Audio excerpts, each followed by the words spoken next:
There we go, 6:01 at the MJ Morning Show. And I believe, Michelle, this is the 1-year anniversary now of Oh, thank God you've answered. It is? Yeah, I think today is the 1-year anniversary of Hurricane freaking Milton. Oh. Yeah. Hold on. What do you think I was talking about? I thought you were doing something else. I don't know. Hold on. What did you think I was doing? Something with the crotchety old man. Yeah, but...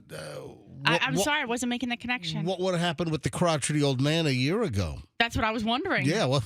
I didn't know why you were using that voice. Yeah, well, because of Hurricane Milton. Right. Any sign of Fester this morning? Is he going to join us? Has he called in? All right, yeah, 1 year. So, we had the anniversary on September 26th of Helene. And, of course, this is a much different year. Now, October is still a dangerous month. Yeah, woo! October is a month that I'm always on alert for. It's generally mid-September and all of October that we need to worry about as far as hurricane season. But, what a difference. Oh, Fester, thank you so much for joining us today. Glad you could stroll in. And why do you have like a sourpuss, disgruntled, you know what? You have like a Robert De Niro squint face going on. The lights seem very bright in here today. Dude, you're out of breath? Well. Oh, man, have you seen the video of like the 1,000-pound guy being taken out of the apartment complex in West Palm Beach? No. So that started popping up in my feed 2 days ago. So I had it in my my somewhat possible to do pile yesterday, and I just need to get around to it. But I definitely have it in the pile today. Yeah, there's a dude like 1,000 pounds. I've seen different estimates on weight. Some are 600. I'm like, no, there is no way that guy is only 600 pounds. Yeah. And then some of the estimates are 1,000 pounds. And they had we'll get into it later on, they had to bust out the wall of an apartment complex. That's the only way. Yeah, and then they had to use a forklift, like a lull, like a construction. They had like 2 pieces of equipment that they had to rent from, I don't know, Sunbelt or United Rentals. Just for the day. Would you like the insurance on that, sir? It's a crazy story, and it happened over on the other side of the state in West Palm, and it is nutso. All right, I'll get to that later on. How? Why? I don't know. How'd I get into that? I don't know. You're questioning why I look all squinty-eyed. Yeah, you're all and out of breath. And I woke up. But how'd I get to the 1,000-pound guy? Because I'm a fat man, and you just associate that story with me. No, I thought there was something else. Nope, No. That's exactly what it was. Oh, that was it. Fester and I are on the same page with diagnosing that. Word and All right. character association. So why are you all disgruntled looking this morning? You're walking in 2 minutes late. I might have woken up. I was awakened. I might have awakened at the crack. Or I might have woken up at the crack. At the crack of 5:35. What? 5? You woke up. Oh, so you 35. You rolled out of bed. That's why you're looking all crumpled. Yeah. So you rolled out of bed at 5:35? Yes. So literally you got out of bed and essentially right into your car, and you've done nothing else. Luckily, thankfully for time savings, always sleep naked. So roll out of bed, step into shorts, step into Crocs, go to the laundry room. This was in a pile. I don't know if it's the clean pile or the not clean pile. Hey, Michelle, Michelle, can you give that a sniff? Yeah, give it a little sniff. No, I'm kidding. Don't really. What are you doing? Don't sniff him.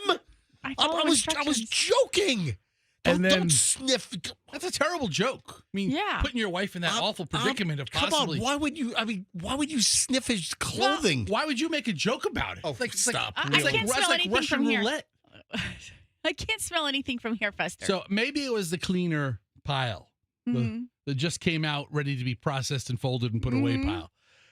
And I step out into the car, and my eyes haven't really fully opened up yet. Oh, yeah. Oh, that's great. So you just drove from Lutz over to St. Petersburg. So all the way down from, you get on at Beers? Yeah. So Beers. Fester gets on at Beers or Beers. Beers, yep. At 275. You drive all the way down, all the way across the Howard Franklin Bridge, and you're saying that you're all squinty and your eyes haven't adjusted? That's what I want. I want a dude barreling down 275 South in a 2010 Cadillac DTS. That's what I want, while not fully acclimated vision-wise. I still have crust in my eyes. Oh, my God. Still, if I feel them now, I still have little grains in there. Then I get here, kind of drift side slam right into my parking spot, and then well, don't. I'm right next to you. Don't drift side slam into the parking spot next to my vehicle. Oh, I got a bone to pick with you. Okay. I get home, and I didn't back in. I usually like to back into the driveway, but there was all kinds of, I don't know, construction equipment, and so my driveway was somewhat blocked. Okay. So I couldn't do the back in, so I had to pull nose in to my driveway, and otherwise I wouldn't have seen this. I don't know how long this would have taken. Well, I would have seen it probably the next day or later coming out, but did you slap a Q105 magnet sticker on the back of our car in the parking lot here yesterday? Yeah, it was me. Yeah. Why'd you do that? I thought it was first of all, it's a refrigerator magnet. It's like a Q105 refrigerator magnet. It's the Q105 logo. Yes, just the logo cut out. It's the lowest powered magnet, lowest intensity magnet I've ever seen. Well, it's stuck to the car just fine. Just barely. Yeah. But and it's designed to be peeled on and off. Yeah. It's not like one of those. How about you don't touch the car? Because what if there were grains of sand or dirt? You could have put some surface scratches on my car. Oh, heavens to Murgatroyd. Oh, I would have had a scratch on his car. Oh, even. heavens to Megatron.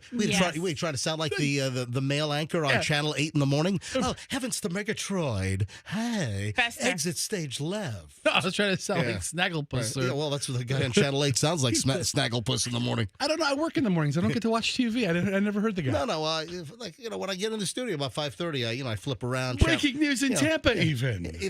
Essentially, that's about the sound. Tampa police respond to a shooting. Yes. Downtown Evo. Like the word home becomes home, All right. So, anyway, I leave the radio station yesterday, and I was out like a missile. Yeah. I mean, the show's over, lights off, I'm out. And as I'm walking through our lobby, I spent a nanosecond extra time in there because yesterday all the furniture in our lobby had little signs on them that said trash. Okay, hey, Meredith. I think they're selling the furniture. What's going on? So the lobby's still, you know what? The lobby's still empty. There's nothing It's empty in there. now. Now it's empty. All right. Do you know what's going on in our lobby? Meredith was just walking by. Hey, Mary. Yeah, they're selling the building. I'm joking. Well, we don't own the building, so I know You did pause for a second. You're like, wait a minute. we lease this office space. Do you know the furniture all disappeared? Yes, and I was very upset about the women's bathroom because we have a couch in there and an end table, and I use that all the time. They took that out of the women's bathroom? Yes, and so I hit So up like a lounge. our lounge area is now gone, and I put my purse and get dressed in there all the time, as most of us do. But anyway, so I hit up our engineer Max, and I was like, "Where the hell is everything going?" And he said, "Today on Thursday, we're going to be getting new furniture, courtesy of Rent King, I think." Ooh, Fancy, Rent King. very fancy new furniture is coming in here. From Don't Rent be King. jealous. From yes. Rent King. Yeah, Love Rent King. I think it's from Rent King. Yes, So, If we don't pay the rental on the furniture, that's going to be repoed. it might be repo next week. are we renting the furniture now? I don't think so. No, I think it's kind of like an exchange. They should do the kitchen. Is what they should do. Have you seen the furniture in our general manager's office? Yes. The chairs are all peeling. That's where I do all my negotiating for my new contract. I'm like, this makes sense. It's Falling apart. I'll be in there in the next. Who knows? I mean, my contract's up at the end of the year. So- They haven't said boo to me. Meredith, let's do a dramatic reenactment of how you asked Max. Dun, dun, dun. Ask Max. Max, what the hell is going on with all the furniture in our lobby that says trash? It's exactly. It said trash. Well, I think we're gonna throw it all away. Where's it going? But tomorrow, don't worry. Tomorrow we'll have new furniture from Rent King. All right. Sounds like Eeyore from Winnie the Pooh. Sounds like Max. Yeah. Like Eeyore. Eeyore. He's like, ugh. All right, I gotta go. Have fun, Meredith, guys. thank you Bye, so Meredith. much. I appreciate it. All right, so are you okay? no, so I spent a nanosecond in the little lobby vestibule area we have. I see everything's like either for sale or trade or trash, and then I noticed we had Q105 magnets on like the ledge, I and I've gotcha. never seen them before. So I picked them up and I go, "Hey, I'm gonna slap one on the back of MJ's car. I bet you it'll be 2 months before the idiot notices." You know what? Remember that bumper sticker like back in the 70s, 80s? I was a little kid, and I always found this humorous. You touch my car, I break your face. Do you remember? Yeah. I remember that was big up in New York when I was a kid, like 8, 9, 10 years old. I just remember seeing bumper stickers. You touch my car, I break your face. Seemed to be on a New York Italians cars. A lot of Camaros. All right, just getting rolling. Are you okay physically today, though? I feel now that I'm awake, I feel fine. But listen, I kind of slept in on the ride in. All right, that's great. Super. 612 MJ Morning Show, just getting rolling. A busy Thursday. We're back in minutes. Don't move.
Which local road is haunted? Ooh, hang on a sec. I'll tell you which local road is haunted. Oh, quickly, thanks are in what's the word I'm looking for? Holy, Thanks are in order? Yeah, geez, I couldn't think of that. I mean, what the hell? I got mush brain all of a sudden. I'm like, thanks are in yeah, thanks are in order. September Nielsen ratings came out yesterday. MJ Morning Show #1 by a nice margin. So I do not look a gift horse in the mouth. I don't take anything for granted. So thank you to all of our MJ Morning Show listeners for making us #1 for the September Nielsen ratings, persons 25 to 54. Highly appreciated. And listen, #1 for September, October, we could suck. We could be number 25. I mean, who knows? But this year's been very good. We've, I think, been #1 a lot of the months. You know, like I think most of the months, I think we've been #1 with the MJ Morning Show. So that's what they told Rent King to secure the trade for the new furniture for the lobby. Lots of gratitude. Well, you know, Rent King. We love you guys, and we do, but we have the #1 morning show here. Yeah, so those are the radio ratings that just came out yesterday for September. All right. Also, I guess I teased something yesterday. Mm-hmm. You know what? This is not #1 behavior because I teased something, and then I just I forgot about it. When it comes to you, it's on par. And then I got called out on it. I get a direct message. MJ, I'm a bit confused. I could swear that I heard you say something about doing a segment called Creepy or Not Creepy, and I don't remember this ever happening. Am I imagining things? So this is a DM. I'm holding it up to MJ TV. This is a DM that I got last night. I'm like, no, you're not imagining things. First of all, is that the most important thing in this dude's life? I mean, first of all, listen, I do appreciate people really getting into the show. I guess that's what helped us be number one in the Nielsen ratings in September. They're paying attention. Yeah, on the assumption we have dozens and dozens of listeners. For one person to hone in on something that you say and hold you accountable, I think that's commendable. And I was going through yesterday's pile a little while ago, and yes, my memory was jolted on what I screwed up. So I will get to that. Let's do this about 7 o'clock. When did I tease that? Do you remember? I remember I teased it. You should have asked the guy. He knew exactly. I went through I teased a bunch of things, and I'm like, yeah, coming up, we're going to do a new feature. That's what I said. A new feature coming up called Creepy or Not Creepy. Then we never got to it. And then I just, sorry, just forgot about it. Discarded that. All right, so I will get to that. Let's say, how about 7 o'clock? Sounds good. 7 o'clock-ish coming up here on the MJ Morning Show. All right, Spooky Road. If you were to pick one road in the Tampa Bay area that is considered one of the world's most haunted roads, think about this for a second. One of the world's most haunted roads. This is a new list. Ghosts of America website. Ooh. That sounds like the authority on haunted roads, though. It does. I mean, I'd go to them as a resource. All right, so what local road is considered one of the most haunted roads in the world? Not the state, not the country, but the world. Woo! Is it a real road, or is it like it's a road? No, it's a real road. Oh, it's not that haunted like hill. Spook Hill. It's not Spook Hill. I hate that road in Polk County. I've never. I refuse to ever go to that road. I've been there. It's been a long, long time, and I don't get it. It made an impression on me years ago. I was a kid. I was probably maybe 10 years old, and we were living in. I think we were in Virginia Beach. I think we had just moved to Virginia Beach from New York, and my cousins moved to Winter Park. And we went to visit their new house over in Winter Park, which is, over near Altamont Springs and Orlando. So I remember that the biggest thing, we've got to take you to the Spook Hill where your car moves all by itself. And I just remember going to Spook Hill and being really underwhelmed. I mean, this goes back. I mean, this is decades. I was like 10 years old or something like that, 11 years old when I went to Spook Hill. And I've never. Where is Spook? Is that in what actual city is Spook Hill in? But it's not. Yeah. Okay. Where is Spook Hill? Zoom out. Is that like Lake Wales? Yeah, it's north of Lake Wales. Yeah, it's Lake Wales. So it's right near. You know what? Next time, Michelle, we drive across the state, let's go back to Spook Hill. No, thank you. Right. All right. So back to the most haunted road locally, and it's recognized as one of the most haunted roads in the world. What do you think it might be? Come on, guys. Think. Dale Mabry. No. Yeah. Why would the Dale ghost Mabry? of Dale Mabry. Yes. I don't know really many other roads around. I'm Dale Mabry. Oh. I'm a pilot. All right, come on. He was a World War I pilot? Apparently a blimp pilot, according to Andrew. Blimp pilot? Yeah. Something like that. Come on, His dude. father was a Supreme Court justice. Listen. Oh, wow. Or a Florida Supreme Court. Anyway, is it one of the Fs? one of the F's. Like Fowler Fletcher? No, Is it? What county is it? What county is it? It spans multiple counties. County Line Road. What? County Line Road. No. Is it die for? Yes, it is. Interstate 4? Yeah, it's I-4. I don't know this to be true. Yeah. I travel I-4 probably almost every day for some stretch. Right. I-4, I've always heard per mile. One of the deadliest roads in the country, right? The country. Yeah. Per mile. Because it's a fairly short interstate. Right. It only runs the length from Tampa to Daytona. Right. So it's not like it's thousands of miles, but there are more deaths on I-4 per mile than any other interstate in the country. All right, so the car rental company, Sixt. Oh. We've never rented from them. No. It's SIXT, and they've made a lot of inroads in the last, 10 years? I think it's a German company. And they're at Tampa International Airport. They're at most airports now. You go to the Sixt site, first thing that pops up is a German BMW right there. Yeah, look at that. So Sixt, SIXT. Don't rent a car, rent the car. Oh, there you go. All right, so they're a car rental company. So they, I guess, commissioned a study, the most haunted roads in the world. I guess a big October Halloween tie-in deal. To put the list together, researchers looked at Google and TikTok search trends for different road names relating to ghost terms. From there, they reviewed the Ghosts of America website to find out which states had the most roadside ghost sightings. After putting together the data, Sixt Rental Car revealed that Florida's I-4 ranked number 13 globally.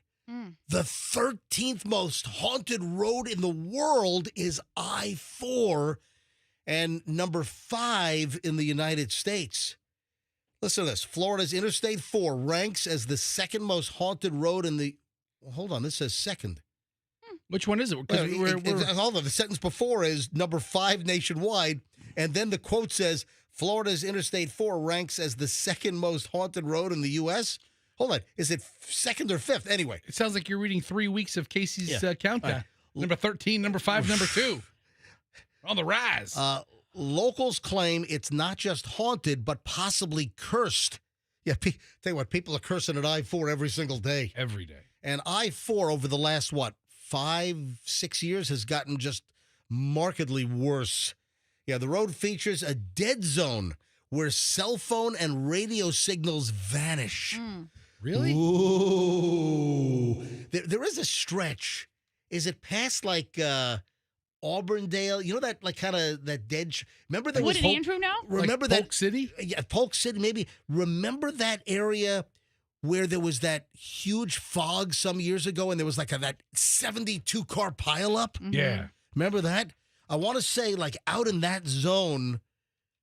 There was a dead zone. But radio signals, radio stations don't disappear there. Maybe there's a spotty spot for cell service.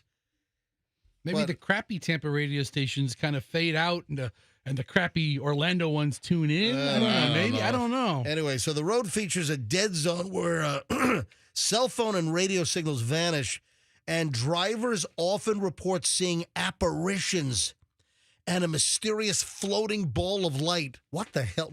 It's called the sun.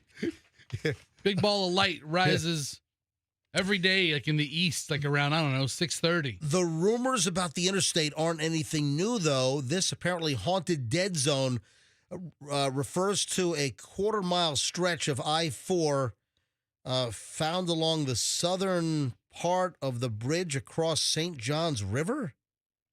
So there's a St. Johns River that the interstate spans over. It does, because when I think of St. Johns River, I think up near Jacksonville. But it worked its way south. Did it flow like the Orinoco flow? Came south. Anyway, so I-4. Listen, a lot of fatalities on I-4. I think maybe does that add to the mysterious lore of haunted I-4? Yeah. I mean, we know every day that there's slowdowns at McIntosh. Yeah. As for the name Dead Zone, got its moniker thanks to reputation for lacking cell reception in certain areas. Yeah, thanks for that. Yeah. Haven't I heard that I-4 also has among the highest death rates of interstates, right? I think Fester just said that. I thought we said that 3 times already. I know. I'm just reiterating it because it's very important. But I was going to ask you, can you look that up? Hey, do you know what I heard about I-4? What do you hear? That it has the highest death rates. Stop. All right, can you find any stats on that? Are there any stats on haunted I-4? With I'm sorry, so I didn't hear you. We talked about it mile per mile, but I'm looking at the story here, trying to find additional interesting things from the story. Interstate. Yeah, I wonder what the numbers actually are. Yeah, so it is number 5 in the U.S. So It's not number 2. It's number 5. I-95 is considered the deadliest due to the high traffic volume and accidents. Yeah. I-4 for its high death rate per mile. Mm-hmm. I-5 and I-10. What's the delineation there? I don't get it. Anyway, so if you're on I-4 this morning, it's one of the most haunted, spookiest roads in America. All right, 6:33 at the MJ Morning Show. We're going to roll out the MJ $100,000 cash code next. So I'll tell you what, let's load up number 7 right now. Caller 7, 800-990-1047. Be caller 7 right now, 800-990-1047. If you're the 7th caller, you'll get to try to crack the code next. If you can pick the 5-digit code that opens up the safe, you will win $100,000. We'll do that next. And then, of course, morons in the news, which is solid today. The morons also next here on the MJ Morning Show on Q105, 104.7 FM. Hey, my good friends at International Diamond Center want you to know that they are your diamond headquarters. They are here for you. They are Florida's direct diamond importer. We're talking International Diamond Center, IDC. They've been cutting out the so-called middleman for now over 40 years. That's how they can guarantee a better price on any diamond, any day of the week. IDC has connections that go way back, decades. They've got connections with the diamond miners. They've got connections with the diamond cutters. IDC's owner even was one of the big suppliers for diamonds to many other jewelry stores on the East Coast here in the U.S. So if you're getting engaged, if you're looking to upgrade her diamond, don't be fooled with other stores, big chain corporate jewelers. No mom and pop shop, no mall store can come even close to IDC. We're talking about price, quality, selection, customer service, value are all off the charts with International Diamond Center. They're just on a whole different level. IDC in Tampa, Clearwater, Lakeland, and Sarasota. And they have a massive used pre-owned Rolex collection that is amazing. It's IDC. Tell them that MJ sent you. The folks at Banco want you to know we have a couple of days left on the Banco double rebate event. So what is this all about? If you need a new garage door, this is the time to do it. All right, this is going to end in a couple of days on the 15th. What is this? Today's the, 9th? Hurry up. If you need a new garage door, you want to take advantage of this Clopay double rebate with Banco. So on a whole multitude of select 2-car insulated garage doors, Clopay is offering a $250 rebate. Banco instantly doubles that to $500. Then on other doors, there's a $150 rebate on select 2-car insulated garage doors. Banco's going to take the $150 Clopay rebate and double that to $300. Now's the time to do it. We're talking about good-looking garage doors like the Canyon Ridge, modern Coachman, modern steel. If you want windows in your garage doors, they're included in some of these models like the Bridgeport. Folks, double rebate event with Clopay and Banco doors. And, of course, anything with Banco, I can personally certify that they're phenomenal. Whether you need Banco service for a broken spring or you need a new garage door, bank on Banco, bank on the best, bancodoors.com, and tell them MJ sent you.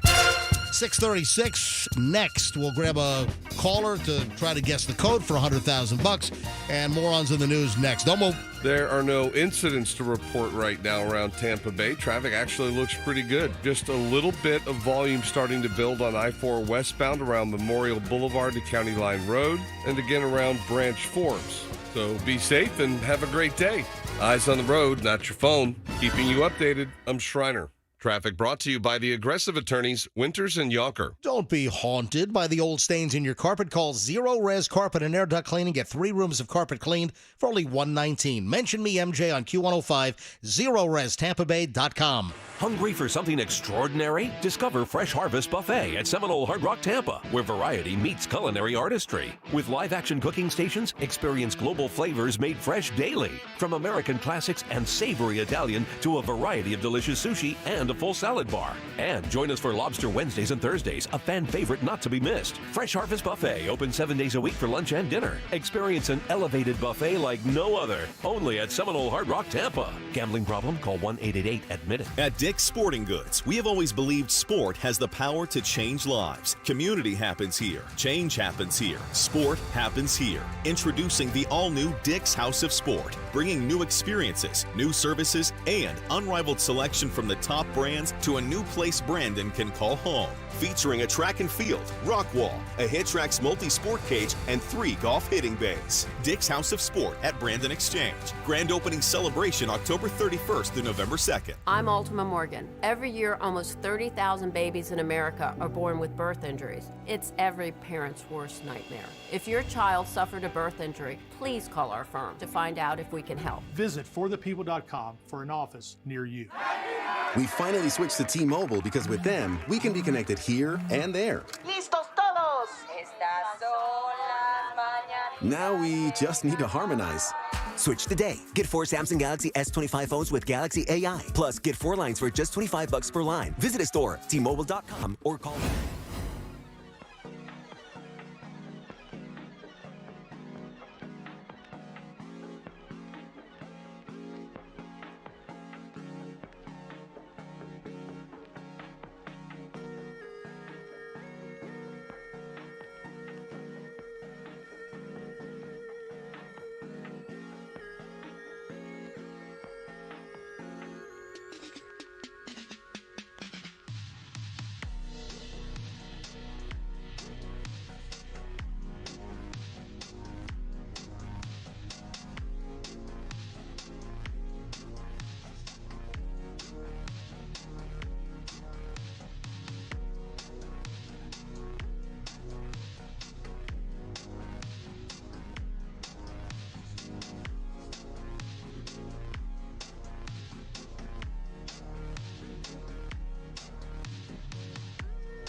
for the $100,000 cash code.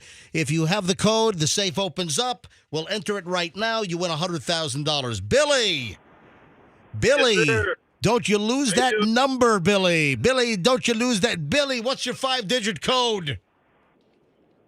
0, 1, 0, 4, 7. All right, say that to me one more time. 0, 1, 0, 4, 7. Okay, let us enter that code. Here we go. 0, 1, 0, 4, 7, and that is not it. But another shot. You can call back next hour as well as everybody else, okay? All right, thank you. Thank you for trying. All right, 6:43 on the Morons of the News on the MJ Morning Show here on Q105. Listen to this. Headline caught my attention. What is Fester doing now? Michelle? What? I'm not sure, but remember he rolled out of bed and came in, so maybe he's doing some prep. What are you doing now? You're like just wandering. I didn't think I was an important player in the safe contest, so I took it off. All right. All right, I'm back. All right. So this headline in Morons of the News caught my attention. This is Lexington, Kentucky. Lexington, Kentucky. Lexington man accused of pointing rifle during skate competition because he didn't approve of the music. Ooh. What? All right. Now we're talking morons right here. I'm like, all right, you got my attention with that headline. A Lexington, Kentucky man faces multiple charges after police say he brought a rifle to a skate competition at a park and pointed it at juveniles because he didn't approve of the music that they were playing. Those kids today playing that music. A filed citation reveals that 40-year-old Mustafa Mohammed. Oh, that is not what I was expecting. I'm sorry. Yeah. A lot of times when you read these morons in the news and you say it's a rifle and the guy's from Lexington, Kentucky, I'm thinking, like Billy Bob? Jim Bob, Chaw-Chew and Hank. Johnny Lee. Yeah. Skeeter. Yeah. Oh, man. Skeeter flipped out at the skate competition, pointed a rifle. Yeah, but then you drop the old, what was the guy's name? Mustafa Mohammed. Wasn't that the Lion King's father? Is it Mustafa? Mustafa, yeah. He was arrested at his home following the incident at a park. Faces charges of first-degree wanton endangerment, third-degree fleeing or evading police. Man, this guy's racking it up. According to police, they responded to a skate park after receiving reports that a man with a rifle was inside the park during the skate competition. Officers arrived. They found a large group of juveniles and parents fleeing the area. He sent them running. Yeah, of course. Witnesses pointed out Mohammed as the person with the firearm. Officers gave him multiple verbal commands. Drop the gun. Get on the ground. Freeze. Wow. But he got away? He refused to comply. And you don't turn Mustafa? Well, he ran into his house. Then he barricaded himself in his house. All right. He must live right across the street from the park. Yeah, right. That's what I was thinking. Adjacent. Police eventually made contact with Mohammed, attempted to arrest him. He allegedly resisted by using physical force to prevent the officers from placing him in cuffs. He reportedly admitted to entering the park with a rifle because he did not approve of the music that was being played. He also admitted to destroying a speaker with a hammer. Stop. Hammer time. Wow. Oh, man.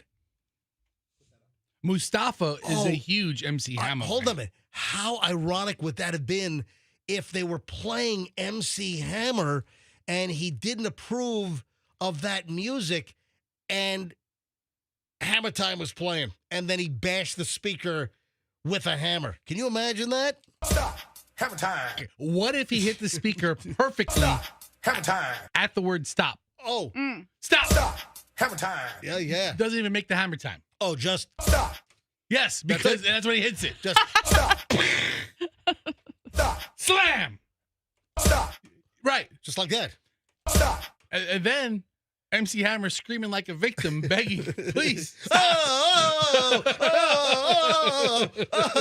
Stop. Hammer time. So no word on what music actually was. It sounds like any music would have pissed this guy off. The damaged speaker was valued at $1,500. Cops spoke with the juvenile victims, confirmed that Muhammad came into the park with a rifle, pointed the rifle at the skaters while they were sitting at a table, yelling about the music. They recovered the firearm. It matched the description. It was a rifle. Okay. All right. So there you go. That caught my attention. No Kentucky dads around or anything. I only say that because when I think of a state that you're probably going to get shot back at. Yeah. Or shot at. Kentucky? Kentucky is top of the list. Right. You point a gun at my kids, I'm going to point one right back. All right, let's bring it home. Okay. Well, closer to home. Like, it is Florida. Orange County, another headline caught my attention. Florida smoke shop worker arrested after allegedly kidnapping and beating teens accused of robbing the store. So this is what you call vigilante justice here in Florida. So a 23-year-old smoke shop worker arrested after he allegedly kidnapped and then beat several teens accused of previously burglarizing the store. So deputies with the Orange County Sheriff's Office responded to references of a kidnapping at an Orlando home. Officials said the complainant's son's friend, a 15-year-old boy, had been forcibly taken into a white four-door sedan. Yeah, that's kidnapping. Yeah. So this happened months ago, but now we finally have an arrest. So the complainant believed the boy had been taken to Smoke Break Productions. When deputies arrived at the store, they said multiple people fled the scene. According to the arrest affidavit, the 15-year-old boy was found and taken to the hospital. He was treated for a large laceration to his head caused by being struck by the butt of a firearm. The boy said that he had his life threatened multiple times. 2 other boys were allegedly beaten after they were kidnapped. When authorities searched the store, they found multiple concealed firearms, multiple bags of suspected illegal drugs in the smoke shop. So this individual that was arrested was Joel Manuel Orozco Baquero, and he was arrested facing charges of aggravated battery, kidnapping, firearm. And apparently the detectives learned that prior to the kidnapping and beating incidents, 3 juveniles allegedly burglarized the smoke shop, breaking the front door and stealing several items. So this guy's been looking for them for months and then finally hatches a brilliant plot to kidnap them and beat them. I don't know how brilliant this plot was. What the hell? I mean, until the kidnapping, you got to admire his, tenacity, his investigative skills. His follow through. Yeah. I mean, he does have some investigative. Maybe there's a position for him, right? I mean, this guy, if he would have just been like a private detective on the side, if he would have called a police and say, "Hey, officer, I have them. Those are the boys." Right. That'd have been different. But come on, Joel. Is that not bizarre or what? It's a nightmare. Yeah, really. Yeah. Talk about scared straight, though. I bet you these boys don't rob any more smoke shops. Listen to this. This is out of the Villages. That's a good point. I mean, listen. Good point. Good point. He's going to get put together on some charges, but he taught him a lesson. The greater good. Yeah, you know what? It's a lesson learned. Like the more you know or something. You could get pistol whipped by some crazy man months later if you rob my smoke shop. Yeah. All right, listen to this. This is out of the Villages. I mean, who thinks they're going to get away with this? A masseuse. And I'm wondering, is this a legit masseuse? What's the name of the place? I'll tell you. No. This is a mobile masseuse that comes to you. Ooh. All right. I'm thinking that most of those are legit. Why do you think most of those are legit? All right. Okay, so call me out. All right. I don't know. We don't know. I mean, there's really no way of knowing. Yeah. A masseuse has been arrested for fraud. This is up in the Villages area for using a client's credit card information. So the masseuse, I guess, took credit cards and then used the credit card info that was handed over to pay for the massage.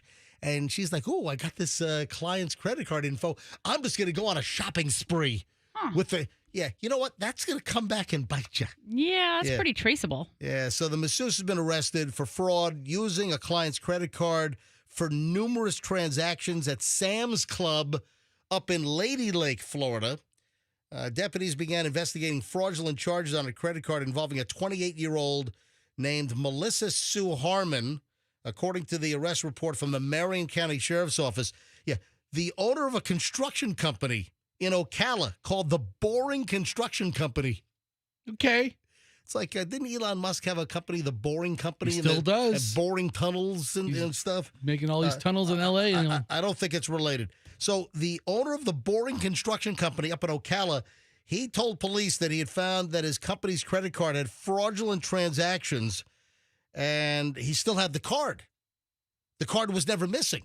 Yeah, because they were using the card and the information to pay for the massages, and the masseuse pilfered the numbers and placed online orders. So the masseuse charged $454.43 at Sam's Club in Lady Lake. Oh, I thought that was the price of the massage. No. I'm like, I know what kind of massage that was. The next was a $235 utility pay. Anyway, what the hell are you thinking? Yeah, the owner contacted Sam's Club, learned the purchases using the card were online orders. Yeah, not in person. We need the card. Had the numbers and placed online orders for curbside pickup. Oh, and listen to this masseuse. She's really a scoundrel. She didn't even have a Sam's Club membership card. Used a Friends membership. She's ripping everyone off. Wow. How about that? Everybody knows the one rule at Sam's Club. Yeah. The sign says you got to have a membership card to get inside. Okay, so anyway, I'm looking at Melissa Sue Harmon. Yeah. And she has had better days. Yeah, I'm holding up her picture to MJ TV right now, and she's all crying. Yeah. Oh, she didn't get that mugshot memo. Yeah, she's crying in the mugshot. Tears are streaming down her face. No. And, yeah, you've been busted. I mean, a good sheriff's department needs like a mugshot glow-up department. Yeah. Where you can do your hair right beforehand. You did a Glamour Shots kiosk. Glamour Shots kiosk at the booking center. Right. All right, 6:55 at the MJ Morning Show. Concludes Morons in the News. When we get back, the dream. People all over the country are saying they're all having the same dream. Wasn't this a movie? Yeah, we watched a movie just like that. Hold on a minute. Seriously, this is a whole discussion online and on Reddit and everything. What is the dream that people are having all over the country, and they're talking about it online? I want to see if anyone listening is having this dream. Also, creepy or not creepy, I will fulfill the promise from yesterday next on the MJ Morning Show here on Q105. When your air conditioning becomes a nightmare, when your air conditioning is not blowing the cold air that your body is craving, and it either doesn't work or you're getting just icky, nasty, stale, humid air, this is where you call Plan B air conditioning. Folks, Plan B AC. This is your go-to air conditioning company. If your AC is working perfectly now, guess what? I can guarantee at some point your air conditioning is going to break. Plan B air conditioning will be there quickly, fairly priced, with highly trained technicians. I get great reviews. I've been recommending Plan B air conditioning now for years here on the MJ Morning Show, and the feedback I get from listeners like you is tremendous. They recently put in a brand new Daikin unit in my house, and that thing's just humming right along. Well, it doesn't make it. It's very quiet. It doesn't go, but it's humming right along. Plan B air conditioning. Mention me MJ, get 10% off. Anything air conditioning related, planbairconditioning.com, 813-PLAN-B-AC. 10% off when you mention me, MJ. 6:56, traffic's on. Here's Shriner, MJ Morning Show, back in a minute.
.02 at the MJ Morning Show, 7 o'clock hour has arrived, and now we have to talk about apparently the dream that tons of people are having nationwide, and this is being discussed online. Now, Michelle, I mentioned this obviously before the break, and I teased this, and then I also remembered that we saw a movie about a dream that everyone was having. Do you remember what the movie was? Dream Scenario.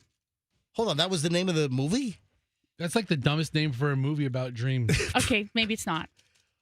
Is it? I don't know. No, is it? It's Dream Scenario. Okay, I give you accurate information. You know that. We're not. It's not against you. I'm just telling you it's a dumb name for a movie. Yeah, we're not blaming you. You didn't name the movie. Yeah. You didn't produce You and direct doubted it. me, MJ. You didn't write the movie. You didn't. You didn't do the screenplay. You know what?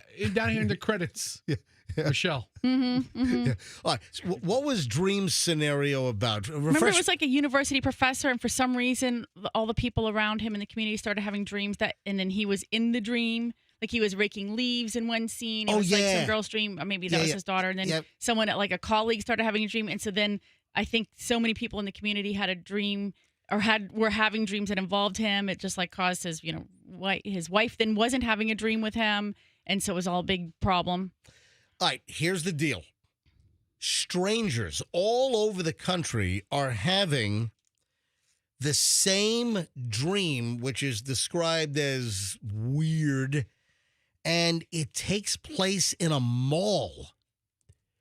And it has caused discussion groups online like Reddit threads. Let me share this. Social media users are saying that they're having a recurring dream of what they're describing as mall world. But is it like an episode of Stranger Things or something? Was that another theme in Stranger Things? Well, remember, didn't like Stranger Things like use like retro malls? Mm-hmm. There was like an Orange Julius or something. Yeah, right. Yeah, you know. Well, hold on. Because Stranger Things took place in the 80s. Well, yeah. That's why they're using a mall of the time.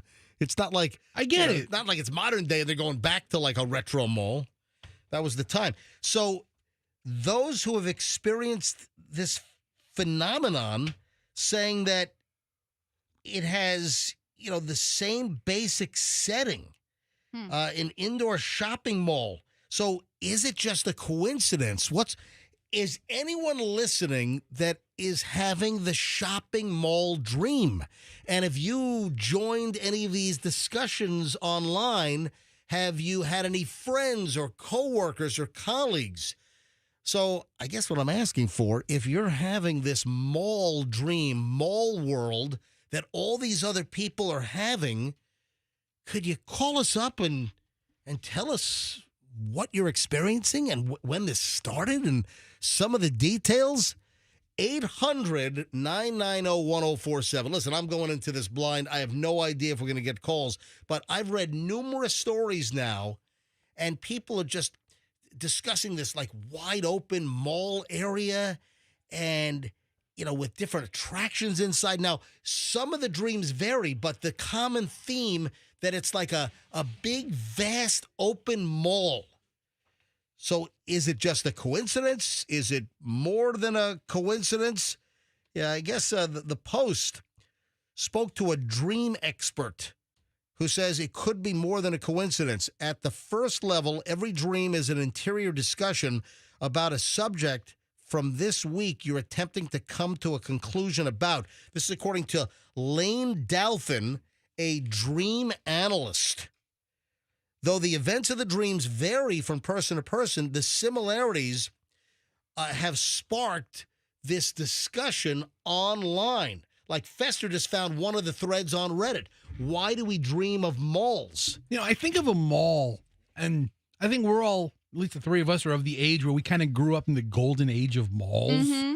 That would be a fair assessment. assessment. My daughter isn't excited about going to the mall. When I would remember, we would spend Friday night just walking the mall. Oh, yeah. Saturday, going to the mall and doing nothing. Going to the video arcade or something. So maybe malls have like a symbolism to a certain demographic of people of youth or carefree freedom. So the vast number of people having dreams about malls, it's started these two Reddit threads. One is the Mall World. That's what you're on right now. Yes. The subreddit, the Mall World. And then I guess there's also one Mall World Discord channel for Discord.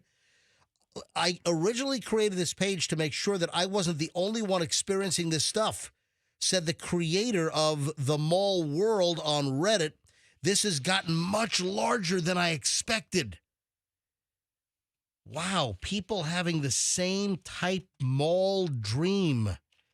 Anybody? Yeah, Andrew's. Yeah, I just looked down at the phone. Yeah, I guess so. People are calling in, and Andrew's screening.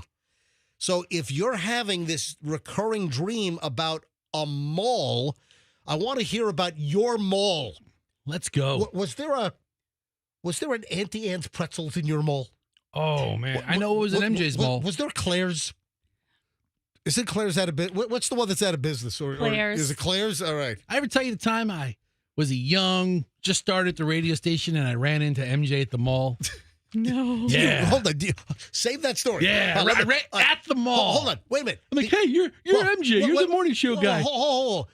You ran into me at a local mall before you even started? No. I just started the radio station, and we knew each other very cursory. Okay. All right.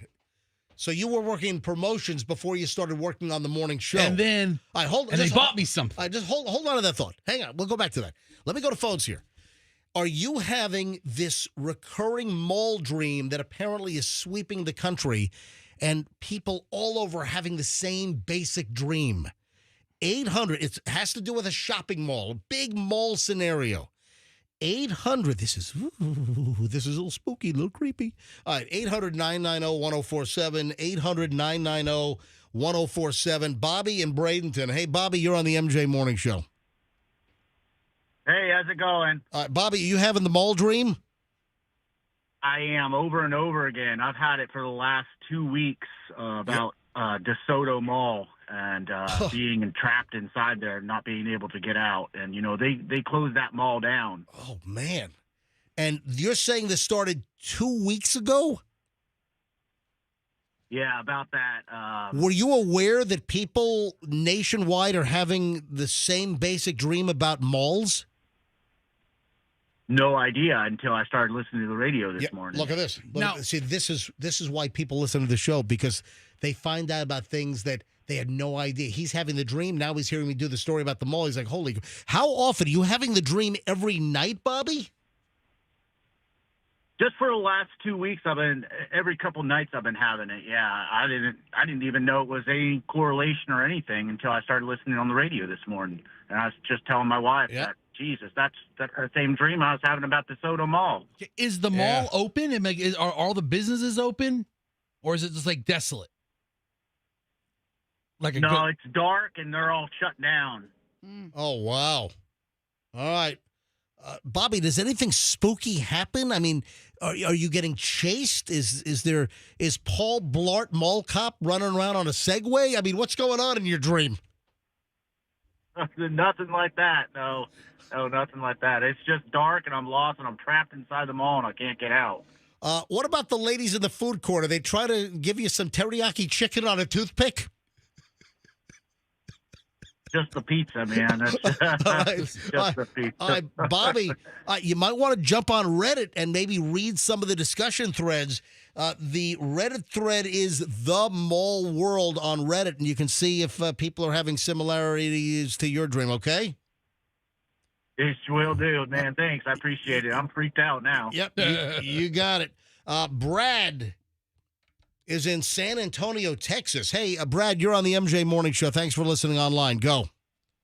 Yeah, I just heard your segment, and I have been a mall dreamer my entire life. I only have two sorts of dreams. One, I'm in a giant mall It's got everything I can imagine, and I'll just be. It's like the Blues Brothers. This mall's got everything. Look at baby clothes, disco pants, and haircuts. The new Oldsmobiles are in early this year. All right, Brad, I'm sorry. Go ahead. Little daily Blues Brothers diversion here on the MJ Morning Show. Oh, no, I never mind Blues Brothers, man. Yeah. But, yeah, I have this constant dream that I'm walking in an enormous mall, and no matter what store I go into, I'll see people from my life, like from my childhood, or, some former coworkers or friends who've died. It's just like, it's crazy. I only have two types of dreams. It's the mall dream, and then this other dream that I'm in like a suburban neighborhood being chased by some sort of gang of hooligans. Oh my God. Wow. Have you sought professional help? From what I can tell, my doctor just says, you probably just watch scary stuff before going to bed. All right. Thank you, Brad. Have a good one.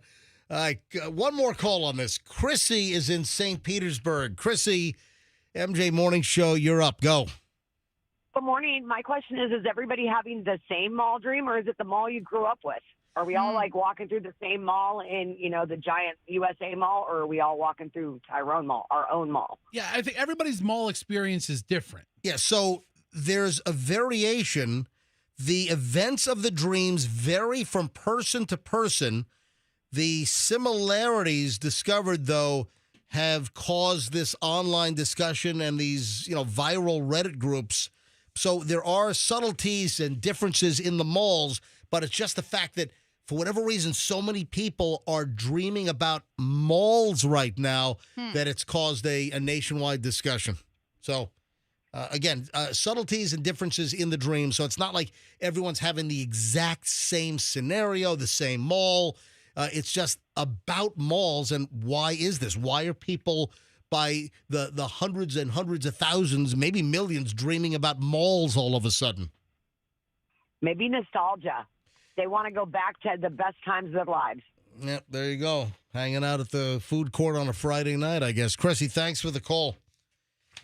Anyway, you slice it, freaky. And then I thought of, I remember we saw a movie where everyone was having like the exact same dream. Was that the one where they were running in front of trucks and cars and everything, or was that a different movie? I don't recall that scene. Sorry. All right, so the year. Yes, maybe tell us. 1995 or 96. Right. Right? Oh, we're going back to Fester's story. Yes. Apparently, I ran into Fester at a mall. So 95, 96. This was right when you got the job over at 93, right? Yeah. So I'm like one of the interns on the intern team on Joe Mama's army of interns, intern boot camp. Right. Learn how to hang a banner straight, and I might have worked one or two things with MJ in the past, so I knew him, but I didn't know him. And I'm walking into the Pinellas Square Mall. Wow. And MJ's walking out because he went to the record store to drop off like the crotchety cassettes with you, BJ, and Jason on the cover. Oh, that was the first one. Yeah. Yeah, that was the Wisecrack. That was the yellow cover. Wisecracks. Yeah. Well, dude, it was CDs and cassettes. Whatever. Available on CD and cassette. And CDs were like cutting edge at the time. This was cassettes available. Mm-hmm. So listen, I did all that crap. Yeah. Back in the day, this was our first CD ever. Something Wisecracks. I have it in the drawer here. It was the yellow cover. Said I was literally dropping off product myself. Yeah. I was delivering the CDs and the cassettes. It was like what, like Sam Goody or something, or Music Land. Maybe it was a Blockbuster Music or something. No, that was Blockbuster was not in the mall. I don't remember. Yeah, all right. So I'm walking in, or maybe I'm done, and I kind of come up on him, and I'm like, "Hey," and he says, "Hey, back," and it took him like a couple seconds to realize that I'm the new oaf in the promotions department. He goes, "Hey, I know you from the radio station." I'm like, "Yeah, I know you from the radio station. What are you doing here?" "Oh, whatever." Brief. And he goes, let me get you an orange Julius." What? He offered? And he goes, "These are my favorite." Yeah. So back in the day, the Pinellas Square Mall, in the food court, they had an orange Julius. Yeah. I loved Orange Julius. Not the same anymore. Yeah. You know what? It used to be frothier, and there was a flavor print to the Orange Julius. I just loved it. Did I ever tell you, I even bribed, when I was working in Virginia Beach, the radio station I worked for was right across the street from the Pembroke Mall at Virginia Beach Boulevard in Independence. And we worked in an office building where our radio station was. That was 97 Star WGH. And I used to walk across to the mall. They had a food court. They had an Orange Julius in there. And I bribed the girl. I would bring her like free CDs and albums out of the prize closet, right? Right. Back then, I think it was albums. It was like 1987. It was no, there were CDs. Yeah, so we had both CDs and I would bring her prizes, and she would give me bags of the Orange Julius powder, so I could make my own Orange Juliuses at home. Yeah. Yeah. That's good stuff. Yeah. So I remember there was like a cream supreme, and there was a separate powder for that one. But I had Orange Julius powder coming out my butt. So I bought you an Orange Julius. So we're sitting there sucking the Orange Julius. And back then, people came and went from the radio stations. I don't know if I'm going to see this guy too much ever again. Right. And he's like, all right, well, I'll see you when I see you, is what he says. And then he goes, and if I don't see you, have a nice life. And he kind of walks out and he goes to his car. And I think he was driving the red car, the Supra. Oh, yeah. There was a twin turbo Toyota Supra. Okay. And Michelle hated that car. Why? Because it was a wagon, too. So many reasons. So many. Could be for a newly married man. That's the worst car to have. What do you think of the Orange Julius? I thought it was fantastic. And did you really? The guy who bought it for me was a little odd. I didn't think I'd work with him ever again. Aren't there still some like Dairy Queen / Orange Juliuses? It's totally different now. Yeah, but it doesn't seem it's like the same product. All right, 7:19 at the MJ Morning Show. Hold on, quick question. Yeah. Sorry. Yeah. Was that the creepy or not creepy thing? No, we didn't get to that yet. Because you said you do it at 7 o'clock, and then you started talking about this dream. I thought the dream was the creepy or not creepy thing. Oh, no, you're going to be in trouble again? We got to do it next, right? Or not? Yeah, all right. So I'm going to come right out of the chute with creepy or not creepy. Okay. All right. So when we get back, we start an hour and 20 minutes of nonstop MJ. And a listener called me out, hey, yesterday you mentioned you had a new feature coming up, creepy or not creepy. And I didn't get to it yesterday. I didn't get to it at 7 o'clock. All right, I promise. First thing up next, I need you to determine, I'm going to give you a little story. I want to know if you think it's creepy or not creepy. Also, when somebody holds the door for you, like at a store, if you don't say thank you, there could be dire consequences. All right? All right, you have got to hear this story. Oh, and guess who's going to join us? Who? Sheriff Grady Judd is going to join us also in the next segment. Did you hear about what happened on the exit ramp? No, what happened? In Polk County, obviously. Yeah, we're not talking about a literal exit ramp. We're talking about somebody shoved something up their exit ramp. Okay, so just thank you, MJ Morning Show listeners. I got like 40 texts on this about that. Like, this is great. All right, so the exit ramp is coming up next here on the MJ Morning Show on Q105. 104.7 FM. We got a loaded segment. Hour and 20 minutes of nonstop MJ is on the way. Hey, my friends at Westfall Roofing are here to help you. Anything roofing related, you want to call Westfall Roofing. You need a new roof, you call Westfall. You have a roof leak, you call Westfall. You have an aesthetic issue, it just something doesn't look right, just call Westfall and get an inspection. The best around. The best in town for roofing, you go to Westfall. I'm getting ready in the next couple of weeks to embark on a major project. I am getting re-roofed. I'm getting roofied. All right? You find that funny? I think it's funny. All right, so I need a new roof, and Westfall is doing my roof. That ought to just tell you everything you know. Also, Ryan Westfall. He's got a YouTube channel now, Westfall Roofing YouTube channel. answering all kinds of questions, everything you want to know about roofs. It's their YouTube channel. Just do a search for Westfall Roofing. Call them up, folks. Tell them MJ sent you. Anything regarding a new roof or any repair, westfallroofing.com, and tell them that MJ sent you. Simple as that. Hey, I got a message yesterday from Veterans Ford, phenomenal Ford dealer, folks. And if you're in the market for a new or pre-owned vehicle, go to Veterans Ford. Why? You'll find a great car at a great price. They're going to treat you like family. See, that's the number one thing with Veterans Ford. They're going to treat you like family. They're not in it for the quick kill and, oh, man, let's take them. No, they want a relationship. How do you build a relationship? You treat somebody well time and time again.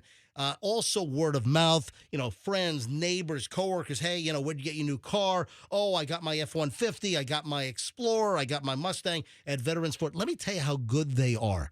Oh, what an experience. It was wonderful. It's that kind of word of mouth. They're going to treat you like family.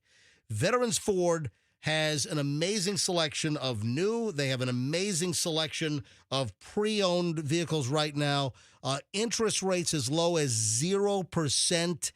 Rebates as high as $6,000.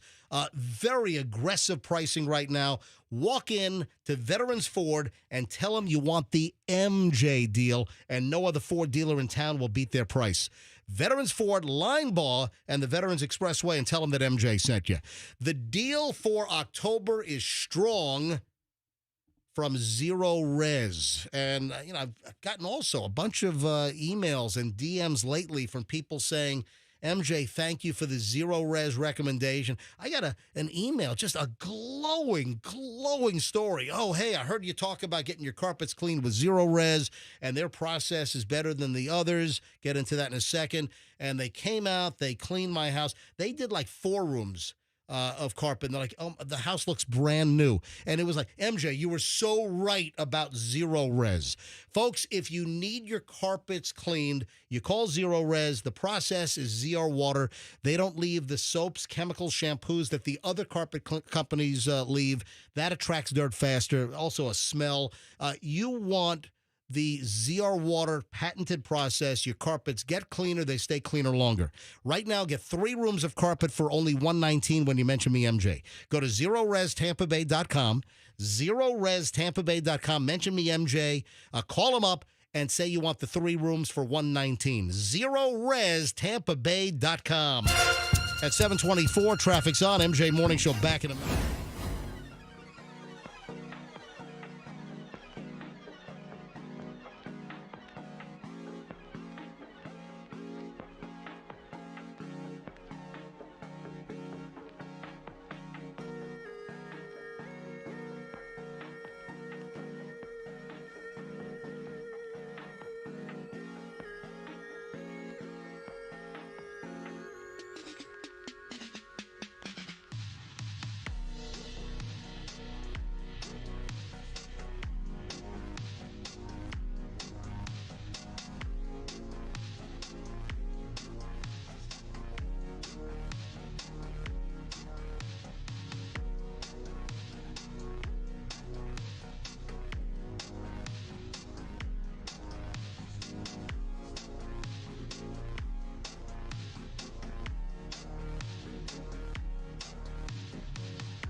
It starts right now. All right, before I forget, I'm just getting right into creepy or not creepy. And yeah, I teased it yesterday. I got called out by a listener. Hey, you mentioned that you would do something called creepy or not creepy, and well, I think you forgot about it. Did I dream this? No, you didn't have a recurring dream. No. I did tease. I've got an item, and I said, you know what? I've got a new feature. That's what I said. This was yesterday morning. I said, new feature on the MJ Morning Show called Creepy or Not Creepy. And here it is. Do we know where Michelle is? We do not.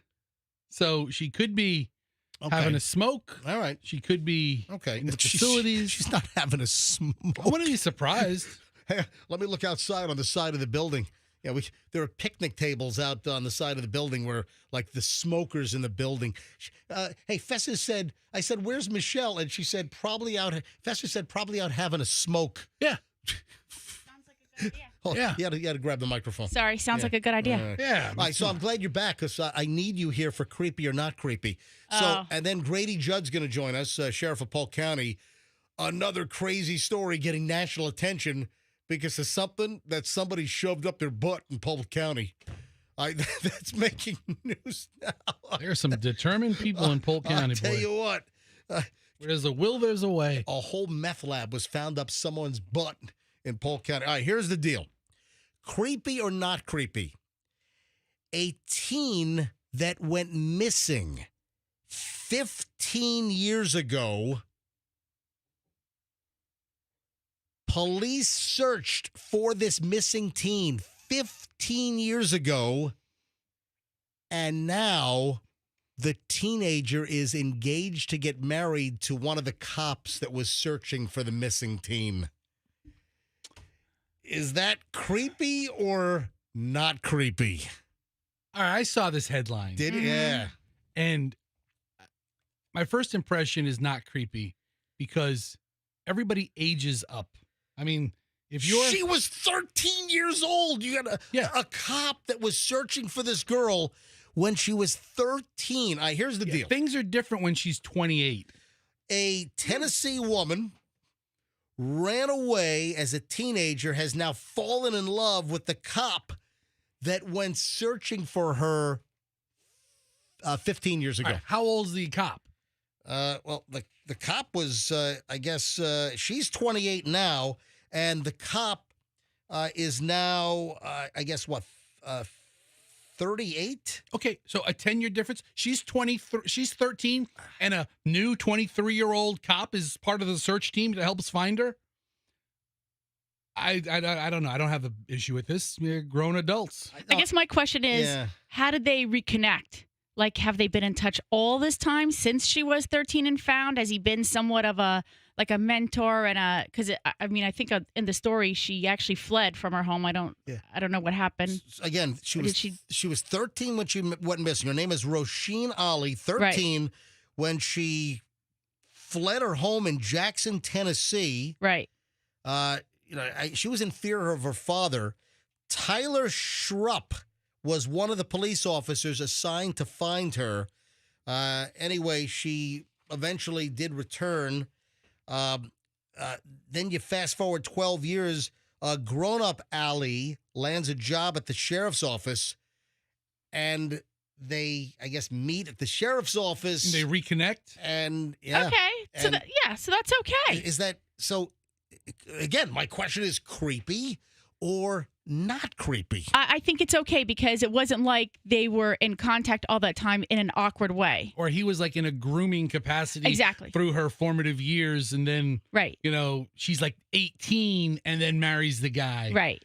She's 28. She's a grown woman who's had her own life experiences. So here's the deal. And they have this bond. And they just bump into each other. She happens to start a job at the sheriff's office. So Deputy Schrupp didn't know who she was. So this woman starts working at the sheriff's office, didn't know who she was, but this deputy immediately was drawn to Roisin. Yeah, the cute 28-year-old. Right. I completely understand that part. Just drawn to her, right? He wouldn't stop staring at me. Okay. But literally would not say a word, said Roisin Ali, who's now 28 years old.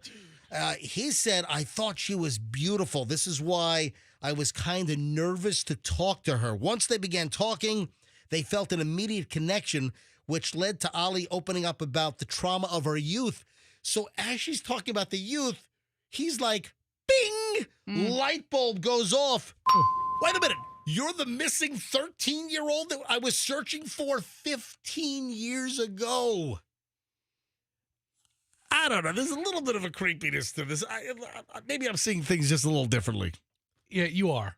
Mm-hmm. You are. All I mean, right. These are grown adults who meet in a normal work environment way. People reconnect all the time in unusual ways. And she had this apparently traumatic and awful childhood to where she felt she needed to run away at 13. So they started dating about a year ago.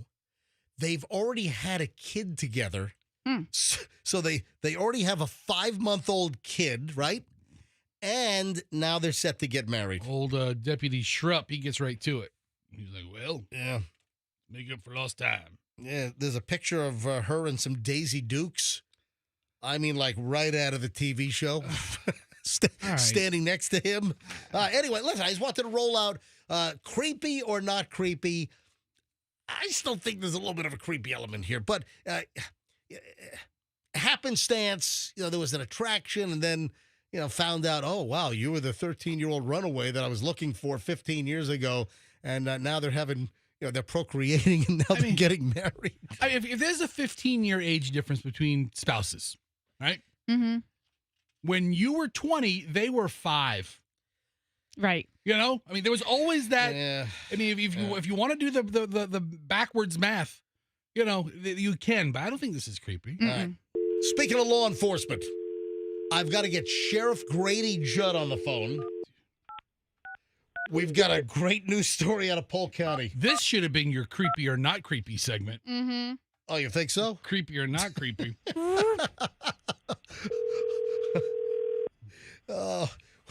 We got an exit ramp problem, according to the sheriff. Good morning, everyone. Good morning, Sheriff Grady Judd, Polk County. The term that everyone's using right now is the exit ramp, Sheriff. But do you know you're not supposed to put thermoses up the exit ramp? A thermos. Sheriff, for those that don't know, you shot a video, you're the Sheriff Grady Judd Polk County Daily Briefing, and the video hits, and suddenly this is a viral smash hit story where you describe, you say, he put it up the exit ramp. Can you start from the beginning? What happened? My deputies, who were the very best, went to a disturbance call. Some people said there was a guy naked in the public park.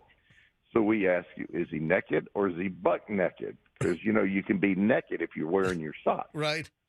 So when we arrived there, or by the time we arrived there, he had his clothes on. So the deputy, being a nice guy, said, hey, we'll just trespass you from the park and I'll escort you off and you go on about your way. That sounds like the deputy did him a good deal. He climbs up on the railroad tracks, which is another trespass. So the deputy said, well, he's already run through my goodwill, so I'll arrest him. And we get down to the bookend. Now, that's when we have the scanner at bookend. And we're expecting, when we run people through the scanner that, they will hide drugs in the exit ramp or sometimes a small handgun in the exit ramp. They put all kinds of stuff there that shouldn't be. And also, all the police agencies, I've been an honorary Hillsborough County deputy for 30 plus years almost, and I've been to the jail numerous times. I've been on so many ride-alongs and witnessed arrests. And, your agency, other agencies, they inform these people that, hey, you're going to lockup. And if you have anything on your person that shouldn't be there, if you go into the facility, Sheriff, there are enhanced charges if you take it in versus going ahead and admitting and telling the officer before you get to lockup. Absolutely. But, this guy might as well keep it a secret because he couldn't get it out. He said, oh, I stuck that up there 24 hours ago. and we go, what? So we took him to the hospital. The hospital looked at that and went, we got to admit him to the hospital and go find us a specialist. Because that thing has already traveled way up in the exit ramp. A thermos. So, the guy shoved a thermos up there. What, a full-size thermos. A full-size thermos. I don't know how does that happen? I mean, I don't understand. Was there anything in the thermos? Was there coffee? Well, I guess I thought maybe he wanted to keep his coffee hot. I don't know. But no, there was nothing in the thermos, but he was just, maybe his hands were full.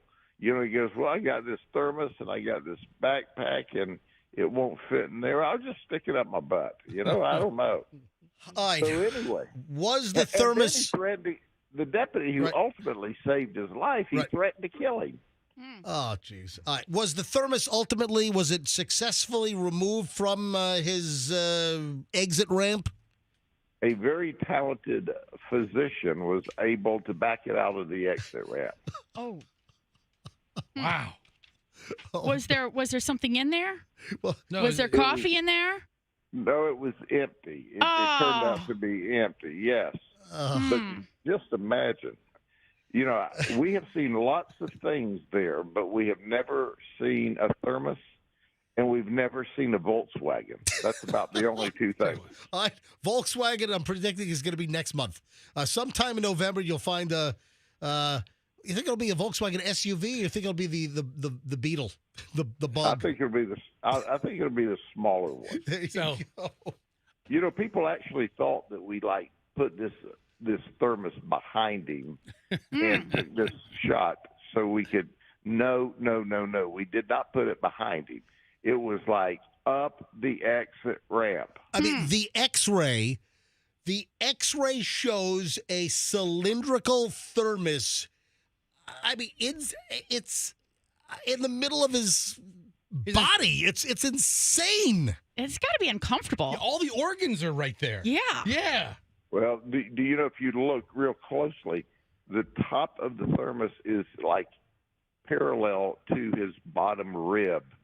On his rib cage. I don't know. I can't even fathom how this is even feasible, physically possible. But stuff happens in Polk County that just doesn't happen in other places. I'll tell you what, Sheriff. Did you know you're internationally famous? No, I didn't. Oh, my gosh. It popped up in my feed the other day. I don't know whether it was on Instagram or just a regular YouTube thing. And they were talking about you in Australia. Yeah. In Australia. An Australian newscast was talking about how you were keeping your area safe. And they had clips of you. They were playing it. Do you know, we arrested a child predator who'd committed his evil deed between Australia and Polk County about 10 years ago. And they thought that they were safe because they were in Australia. And after about 5 years of extradition process, the judge there looked at them and said, Sir, I want to point out that this law you violated is in the United States, not to Australia. Now, we're going to put you on a plane and send you to Polk County, Florida. We got him here in Polk County, and he served his time, and then we sent him back to Australia. So there you go. Yep. Back to the dingoes. So I'm just thinking out loud. If you're like the CEO of the thermos company, is this the best news to show how durable your product is? Oh, my gosh. Oh, you think they're going to work this into their advertising campaign? This is a Super Bowl commercial, right? Well, I think it's possible to say we have got a no-slip lid. You see, when they pulled this thermos back out, the lid stayed intact. Oh, my God. Do you have a photograph of the thermos you can put out there, Sheriff? After? Yeah, I want to see I want to see the thermos in the hospital setting. I'm sure one of your deputies took a photograph of the evidence. I would like to see the sheriff's office release a photo of the thermos after the incident. You know, that may be a very good idea. I don't know where that thermos is, but if I can find it, we'll post a picture of it. I wonder if it's in an evidence bag. Yeah, I'm full of good ideas. Sheriff Grady Judd, Polk County, thanks for coming back on. And folks, don't shove a thermos up the exit ramp. Thank you, Sheriff. Have a good day, everyone. You too. Thanks. Listen, MJ. I mean, it's nonstop. Polk County is a nonstop conveyor belt of the bizarre. So, we have to do the code crack right now. Okay, let's go. All right, so let's go with caller number 10. Caller 10 right now, 800-990-1047. 800-990-1047. If you're caller 10 right now, you'll get to guess a 5-digit code.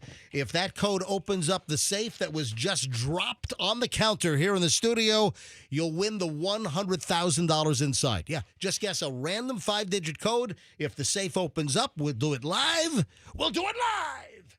And you'll win the $100,000 inside. So caller 10 right now, 800-990-1047. Hey, Michelle. Yes. While we're grabbing caller 10, I've had many, many people ask, what is the status of your eye? You had an emergency eye appointment a little over a week ago at an ophthalmologist. You had a retinal issue. You had a retinal, it wasn't a retinal detachment or a tear. No, just a separation. Yeah, so you had a retinal separation, which as far as, retinal eye disorders, it's on the lower end, but still. You were having this blurriness moving back and forth. Which I still have. You were having lightning flashes, but people by the millions are asking, what the millions. The millions. What is the status of Michelle's eye? So, Michelle, can you please fill our listeners in?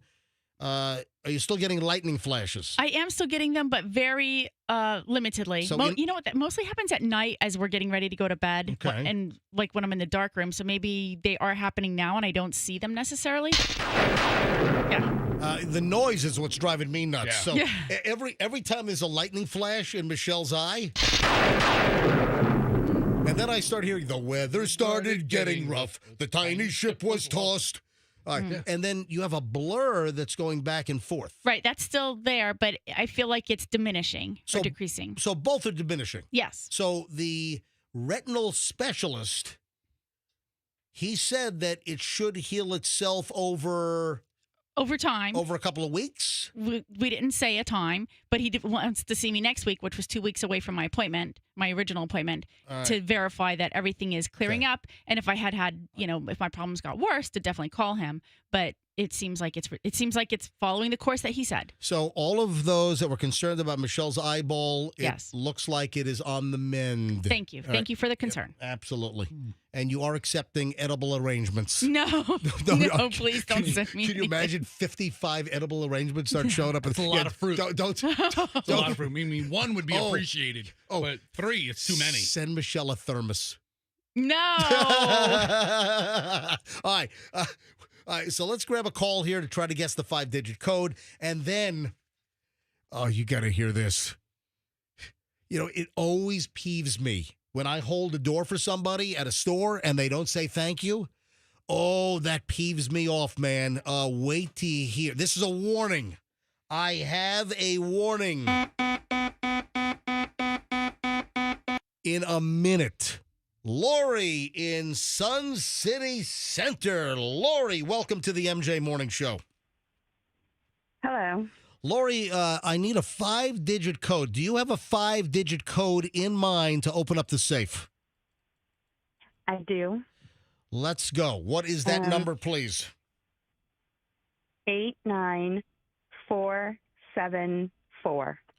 Let's enter that number right now. 89474. Has the safe opened? Lori, it has not, but try again. Thank you for playing the MJ $100,000 cash code. Folks, you call up, you guess a 5-digit code. If it opens up the safe, I mean, literally, you get the $100,000 inside. Wow, Lori sounded like she was really close. Next shot, next hour here on the MJ Morning Show. So it's 6:40, 7:40, 8:40, and 9:40. It started with a lack of a thank you. This has always bothered me. I mean, you hold the door for somebody and they just walk in like, you're a butler. No thank. If you hold the door for somebody at a store, I mean, the least you can say is thank you. That is not just a nod. That is worthy of an audible thank you. Would you agree? Oh, I absolutely agree. I say thank you every time when someone holds the door for me. Well, what would you say? Even you. Oh, yeah. What would you say if a lack of a thank you at a well-known retail establishment resulted in death. Have you put two and two together yet? It started with a lack of a thank you, an argument at a PetSmart. You know, the gerbils and hamsters had to witness this. Well, they're traumatized now. That's why they didn't say thank you, because they had to rush to get to the gerbil line. In fact, in Dallas, local TV interviewed some of the gerbils. They're distraught. Yeah, they're seeking counseling now. They're distraught now. This is ridiculous. An arrest affidavit for a shooting outside a PetSmart store in Dallas earlier this week on Tuesday reveals that the story started when the victim opened the door for the suspect and the suspect did not thank her. And this leads to gunfire and a death. Woman killed? According to the Dallas police, the shooting happened around 1 p.m. at a PetSmart store. This is in the southeast Oak Cliff area of Dallas. If you know the area, I don't. You know, I've never been to Dallas. Oh no, the PetSmart in Dallas. Yes, of course. How could? Yeah, sure. So I've been through that airport. It doesn't count. I know. I've been through the Dallas airport. I mean, dozens of times. I have never stepped foot in actual Dallas. Never been. I've been to Houston. I've been on the ground in Houston. Well, you should come on down to the Big D. Who's the greasy TV guy that has the arena? That's in Dallas. Yeah, the preacher guy. What's his name? The guy with like the squint and the smile and what's that guy's name? You thinking Ernest Ainsley? No, dude, come on. Joel Osteen? Yeah, that guy. I think he's in Houston. Yeah, that's what I'm saying. Yeah, you went to one of his sermons? No. You went to his revival? No, I knew you looked familiar. No, I visited a radio affiliate of mine. Hey, you're that poofy-haired guy who sat in front of me at the Joel Osteen revival. Yeah, I remember you. God bless you, pal. Hey, blessings, man, blessings. The radio station that I went to visit, one of my affiliates in Houston. Kicks 106. They're building. We got MJ coming on next. Their building was right next to Joel Osteen's arena. Caller number 5, we got a can of Copenhagen for you. Hang on a minute. Yeehaw. So, according to Dallas police, shooting happened at the PetSmart. Do they sell steer at this PetSmart? I'm just turning your microphone off. All right, they probably sell steer at the PetSmart in Dallas. You know why? Yeah. Because there's 2 things in Texas. Right. And steers is one of them. I don't say the other one. I won't. But y'all know what it is. Yeehaw! Steers and beers? Close. All right. The victim was identified as 41-year-old Cecilia Simpson. Yeah, Cecilia non-thinking Simpson. Can I just tell the damn story here, please? Buying steers over at the PetSmart. Hey, Tex, shut up. Listen, everything's bigger in Texas, including the bullet holes. Including the steer over at the PetSmart. All right. So the victim, identified as 41-year-old Cecilia Simpson, was shot multiple times, taken to the hospital. Police arrived at the scene, spoke to witnesses.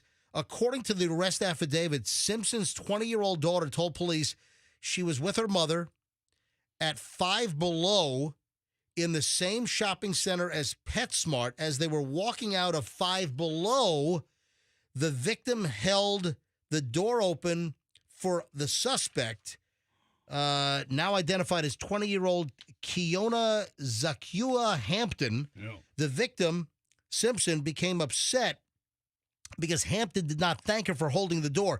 That's when Simpson and Hampton started arguing. There's such irony here. I'll tell you that in a second. Simpson and her daughter walked to their car and drove over to the PetSmart, according to the affidavit. Hampton walked toward the PetSmart. Simpson and her daughter went into the store and told employees they were being followed by Hampton. Hampton then entered the store, started arguing with Simpson's daughter.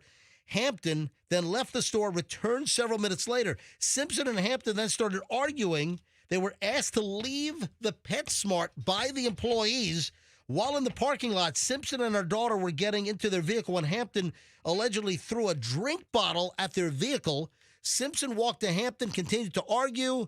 That turned into a physical fight. The daughter told police that Simpson then struck Hampton several times while yelling at her to leave us alone.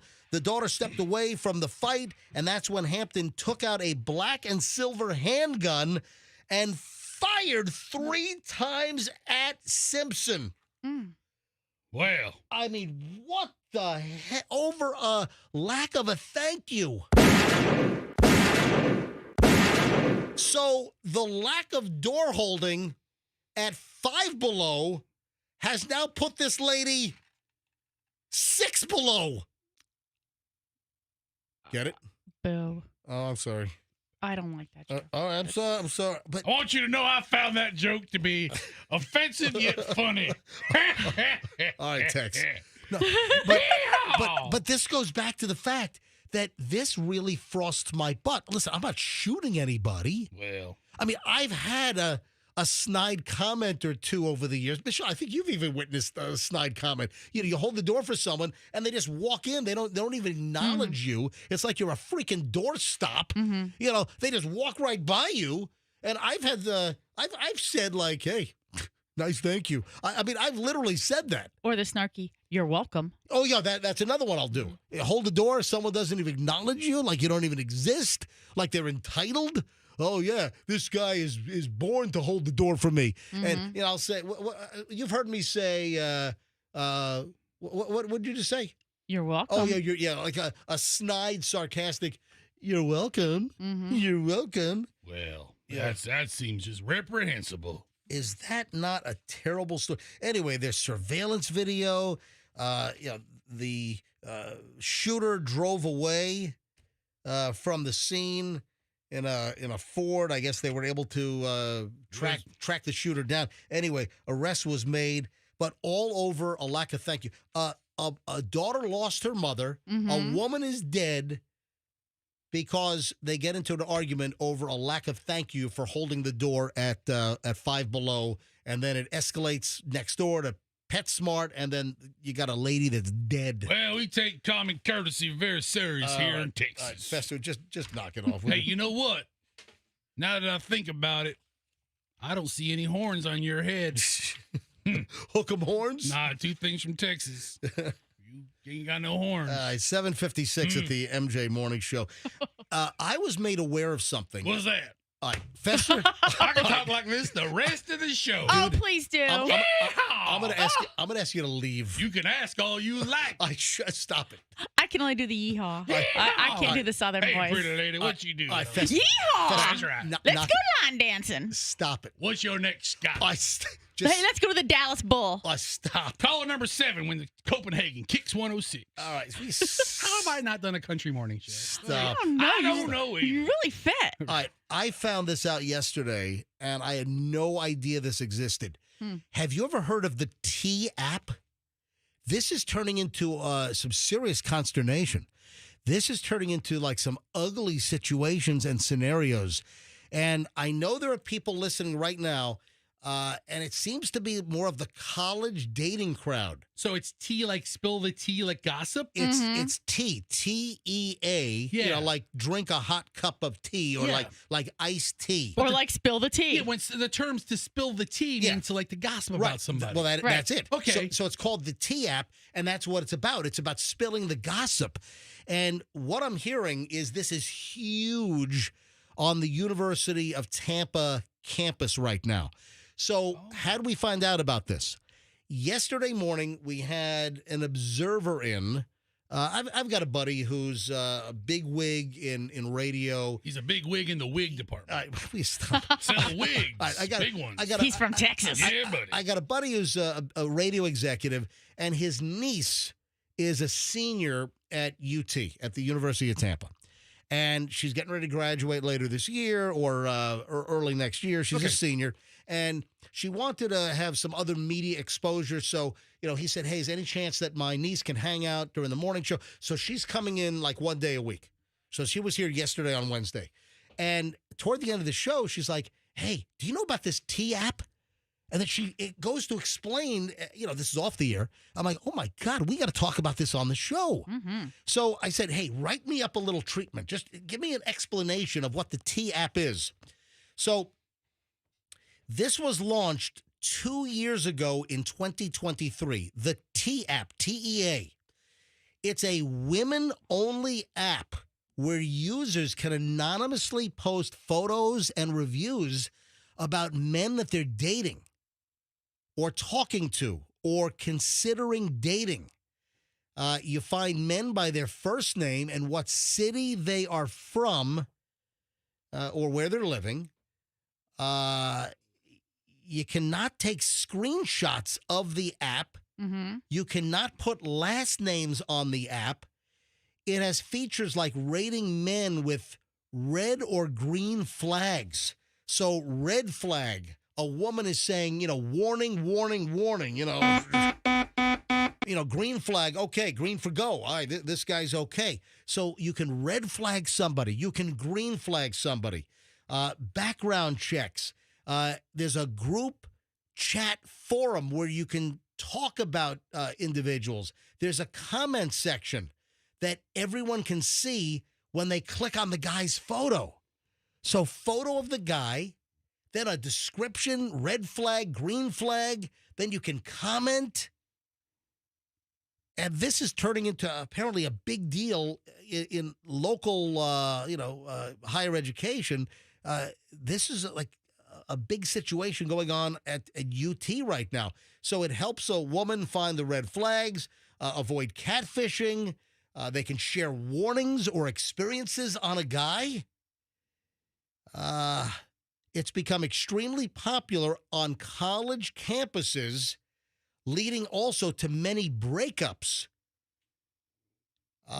18 to 24 seems to be the sweet spot on this T app. Wow. And our show observer, a senior at UT, says it's a very popular app at the University of Tampa.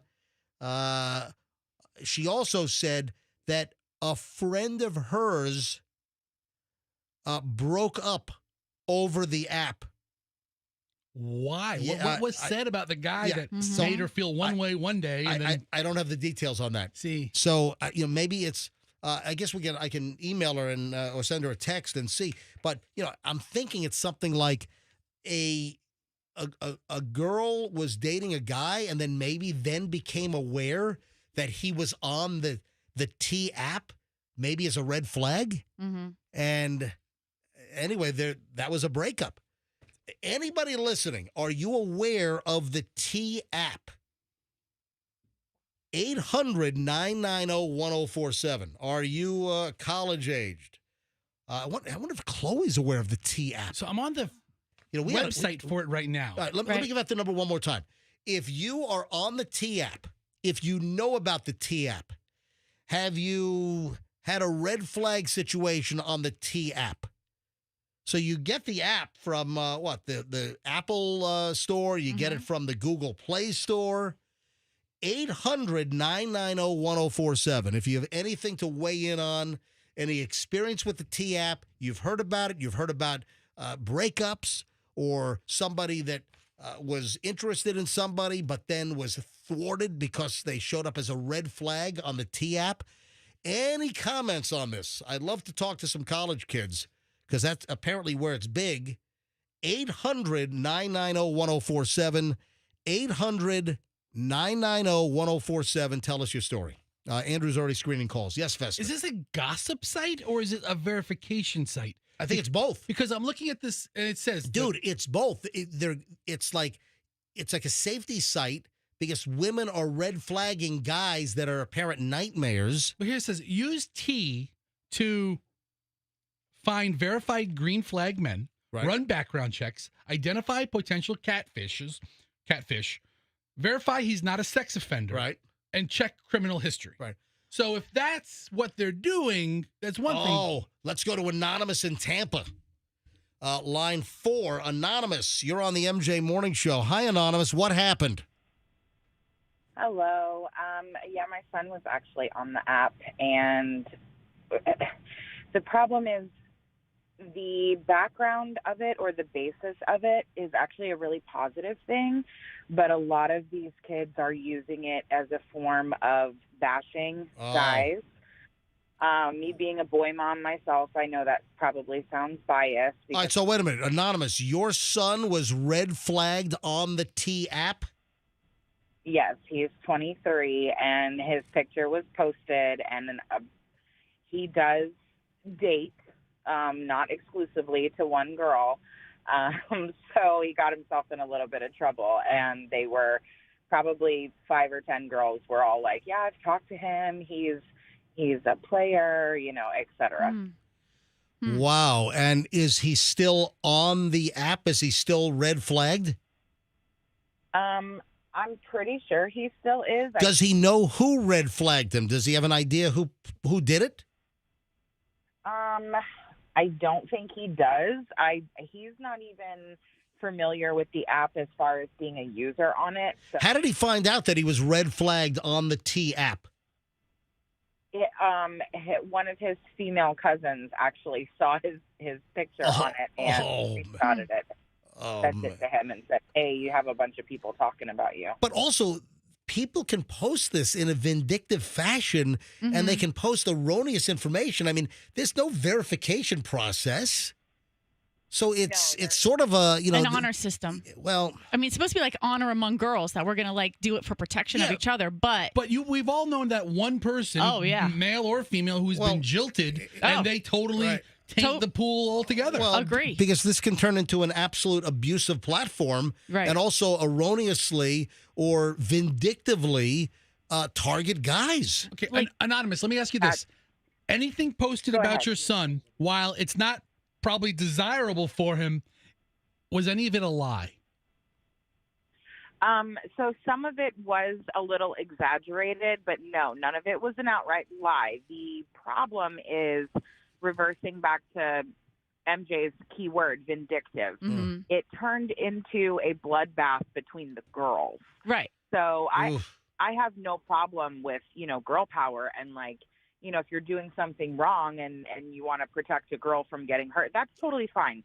But the girls were then coming after each other. Right. Yeah. So that's the thing. In this kind of a situation, I feel like how she's describing her son's behavior, right? He's dating a number of girls, and then one girl really wants him, and one girl's really mad that she can't have him. And then that's what happens. They start posting different stories about him, how he's a player or whatever, in order to hurt the other girl, not necessarily hurt him, unless they really are mad that he's, messing around with some other girls. Yeah. And so it just ends up in a cat fight. Or he gets hurt as just collateral damage. Right. Because his name is being used as the tool to manipulate each other. Because here's the thing. Any one of those girls would probably dump that cat fight if he said, I'll date you exclusively. Right. I'm just amazed. 24 hours ago, I had no idea that this app even existed. And now I've got virtually full phones here.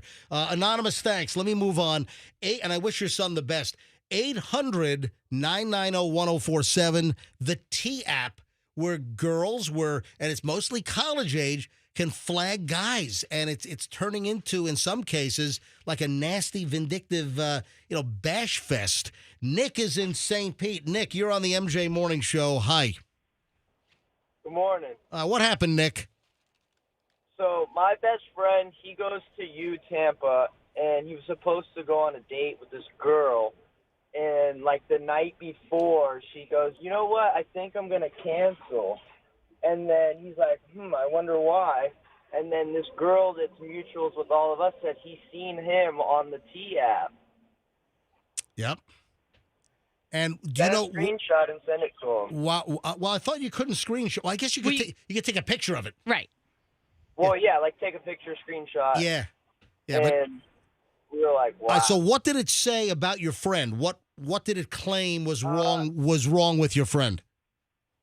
It's kind of piggybacking off of the Anonymous, how he's a player and he does this and that.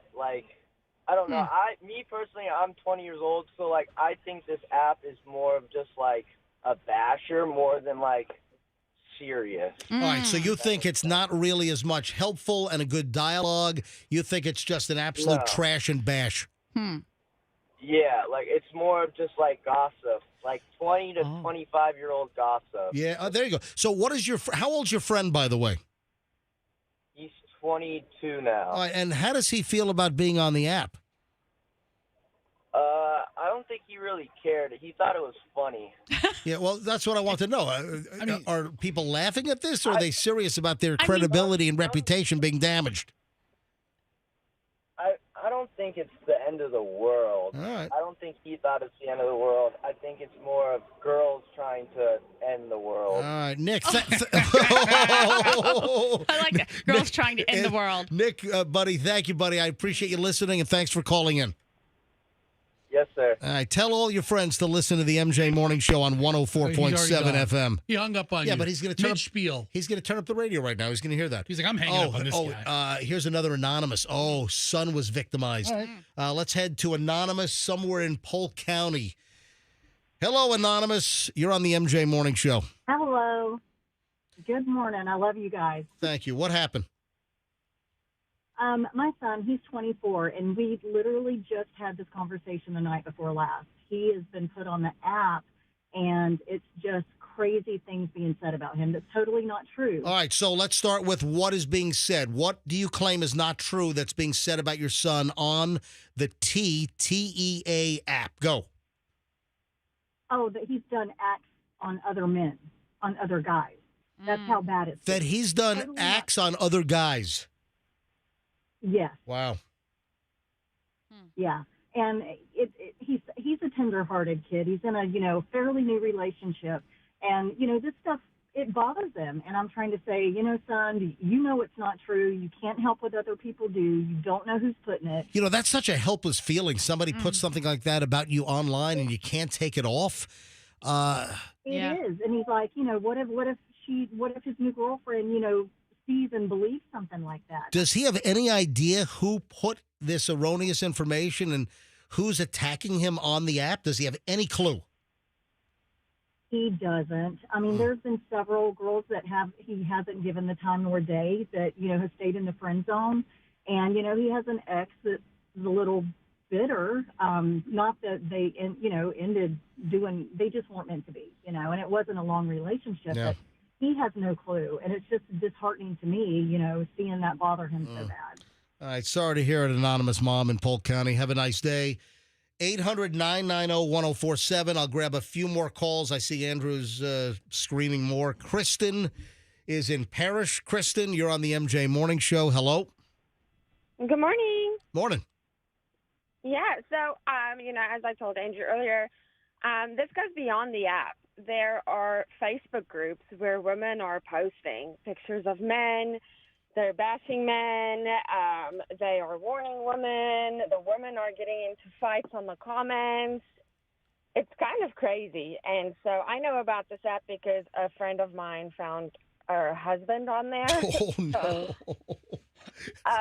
What did your friend say was said about her husband? Oh, these were women that were like, oh, I'm dating him and I'm seeing some red flags. And women post and they're like, oh, does he belong to anybody? Wait a sec. So is your friend's husband a player on the side, or is that all that erroneous, or she doesn't know? She doesn't know. So she... but hold on. But her suspicion is now raised that maybe her husband is getting side action? Yes. Yeah. Well, yes. Wow. That is true. I mean, So, why would you show up on that app? Unless somebody's being ultra nasty and vindictive and trying to just wreck you, You'd show up on the app. Let's say he's out there trying to date other women and there's a totally separate life from what he has. Mm-hmm. Yeah. Yeah. And the term on Facebook. The term On red flag. Facebook. Yeah. Oh, that's Facebook. The term red flag, MJ, has grown to mean, a red flag was a absolute stop, boundary breaking warning. Mm-hmm. Now I see red flags. He, chews with his mouth open. It's wow. It's just different. So a listener sent me a text message. There's a website or an app called T for Her that is that the guys able to post about the women now? I'm still investigating all it, right. but I'm trying to pull it up as well. That's all right. Allie in St. Pete Beach. Allie, hi, you're on the MJ Morning Show. All right, last call on this. And then... Hi, good morning. And then, Allie, hold on one sec. So after Allie, we got to move on to a TV commercial that is running all over the place now. And it is freaking Michelle and me out. This is the weirdest... I might fire this company. That's how creepy this TV commercial is. Hold on. I'll explain in a minute. All right, Allie, I'll make you the final call on the T app. Go ahead. Hello. Yes. On my way to work, and I just wanted to say that I grew up in South Florida, so I'm originally from Fort Lauderdale, and I was dating this guy, and this was years ago. And I'm talking about 15 years ago, but they had there was a website that is the same protocol of this app. I can't think of the name of it. And I was dating this guy, and this girl said, I've seen people bashing your boyfriend on this site. And you have to check it out. Right. And so I went on the site, and it was him. And it was basically, girls saying, oh, I dated him. He cheated on me. He's such a loser, blah, blah, blah. So I kind of confronted him about it, and he laughed it off. He's like, oh, just jealous girlfriends. I dumped them or whatever. So long story short, he cheated on me. It happened. But it's the same thing, and I think this app is pretty cool. It's the same protocol as the website that was like 15 years ago. What was that one? So I guess I can't remember the name of it. So you said you think it's pretty cool, but I think it could also be pretty cruel. Thanks for the call. Appreciate you listening. I found out yesterday about the T app, and apparently this is huge at the University of Tampa right now, and everyone's gossiping. Everyone's who's on the app and who's next to be, outed with a red flag at the University of. I'm sure it's also happening at USF, and apparently it's all over the place. How do you verify that you're a female and you don't start posting really good comments about yourself? Chloe texted me. Chloe just texted, I just found out about the T app like 2 days ago. Oh, so she just found out about but before we talked about it. Wow. Okay. Thank you, Chloe. Our daughter Chloe up in Connecticut at law school. All right. There is a TV commercial. Michelle is creeped out by this thing. Michelle is demanding that I change cell phone companies because this commercial is so creepy. Fester, have you seen the Verizon commercial where... Oh, the really, really disturbing one? Where the guy has his mouth on his chest? Yes! Oh, it's so crazy. What is going on? Who thought this was a good idea? This guy... It's a Verizon wireless cell phone commercial, and the guy's got no mouth. His mouth is in his chest. And this is absolutely the weirdest freaking commercial. Hi, I got some work done with another surgeon. If I give you the bill, can you give me a better deal and a better face? Like this?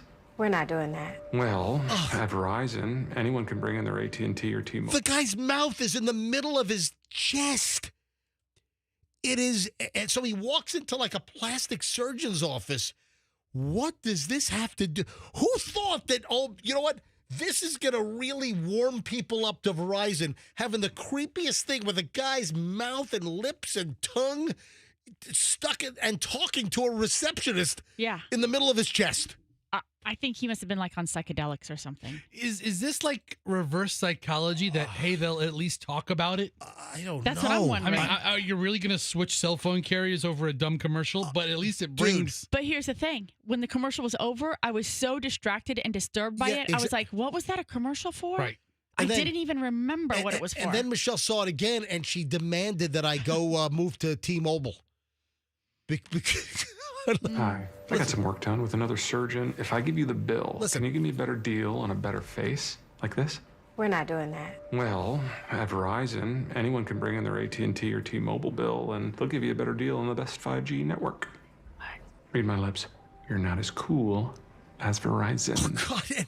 So the guy's like doing like emphatic lip, like, read my lips. And the lips are in the middle of his chest, and his shirt is opened up. This is the creepiest freaking commercial. Did they focus group this thing? Michelle wants me to flee Verizon right after 25 years. Michelle wants me to leave Verizon because she is so disturbed and creeped out by this commercial. I mean, I just don't even understand. If I were on that panel, I would have been like, no, Just like stop. This is like a repellent. Dude, they need to have a series of commercials where the guy goes to lunch and he has to feed like a club sandwich to his chest. Oh, God. Yeah. Oh, what if he could take bong hits through Oh. the mouth on his chest. Just ripping bongs right in his right into his. Guess not. Hey, my eyes are up here. Bring your AT&T or T-Mobile bill to Verizon for a better deal. I miss turtlenecks.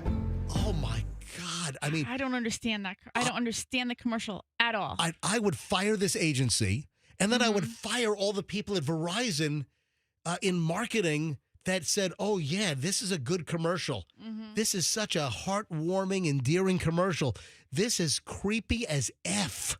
Nothing's funny about it. You know, I never had the inclination to chuckle at this. Dude, it's disturbing. And then at the it end, is so odd and weird and disturbing to see this guy's mouth and teeth and tongue talking through his open shirt in his chest. That, I mean, I am weirded out. Right. I'm traumatized. The whole concept, it just, ugh. I think I need counseling after this commercial. And send the bill to Verizon. And then I'm going to send the bill. Yeah, exactly. They have two jokes at the end. Hey, my eyes are up here. Yeah. And then the I miss turtlenecks, which are duds of jokes. Right. Nothing's funny. The whole commercial's a dud. You know what? Our people with T-Mobile and AT&T, they're going to be so creeped out. They're not going to go to the Verizon store. They're like, your commercial repelled me. I'd rather pay twice as much at AT&T. At AT&T, we're raising our prices, but we're not going to have crap commercials like We're this. not going to have a creepy commercial that's going to haunt you. You know, Michelle's like, oh, my God, what was that? Holy. And we've seen it multiple times. It ran during football several times, right? I mean, it's running a lot. I mean, Verizon yanked this commercial. I'm telling you, you're not going to get customers. This is gonna cause people like me to flee. I'm going to go to Consumer Cellular. You're getting to that age. So that makes sense. Shut up. Hang on. Andrew wants me to grab line 2. We got calls coming in? Lisa's in Largo. Lisa, hi. You're on the MJ Morning Show. Hey, guys. Good morning. Yeah.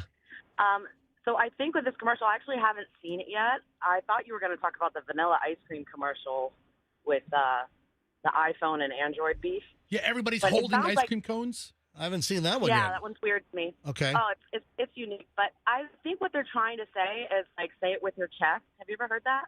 No. No. I've heard the Yeah, that's expression, like a say it with thing. your chest. Right, and so they took it too literally. Well, they're that's- like saying Oh. saying it with their chest that they're better than Yeah. AT&T. Michelle and I have never heard of that expression. If you say it with your chest, yeah. you say it loudly and you say Like, it, mean it. you project. Say Right. it with your chest. Get it out. Yeah. I will say that I just Yeah, discovered so I this. think they took it literally. There's a whole Reddit thread devoted to the Verizon mouth on chest commercial. Oh, there is? Yes. Maybe my least commercial ever. If I had Verizon, I'd switch solely because of how terrible the commercial Oh, is. this is a thread now on Reddit. Yes. Same thing we're saying.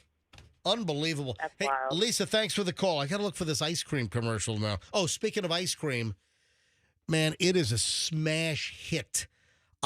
People I haven't heard from in like months or years are sending me pictures of people are buying pints. People are going to Small Batch Creamery and buying pints. So, folks, if you don't know the deal, I am a homemade hobbyist when it comes to ice cream. I make my own ice cream. I developed a vanilla ice cream that I call MJ's Triple Killer Vanilla Ice Cream. This is the vanilla ice cream explosion that you've never experienced. The cost to make this ice cream is through the roof. And guess who I collabed with?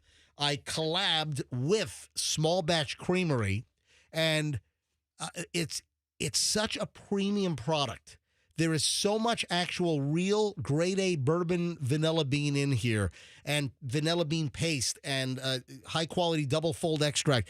This is the best vanilla ice cream you've ever tried in your life. And people are attesting to this. People are saying, MJ, the hype is real. The best I've ever had. It's unbelievable.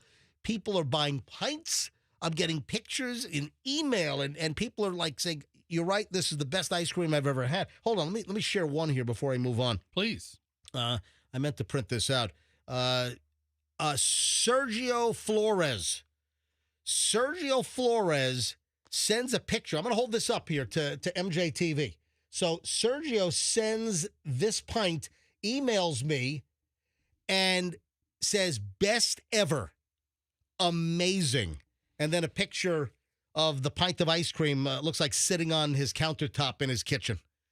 All right, so folks, I'm telling you right now, the collaboration is on. It's my ice cream recipe at Small Batch Creamery. Walk in and say, hey, where's MJ's triple killer vanilla ice cream? Have a scoop, get a pint, whatever.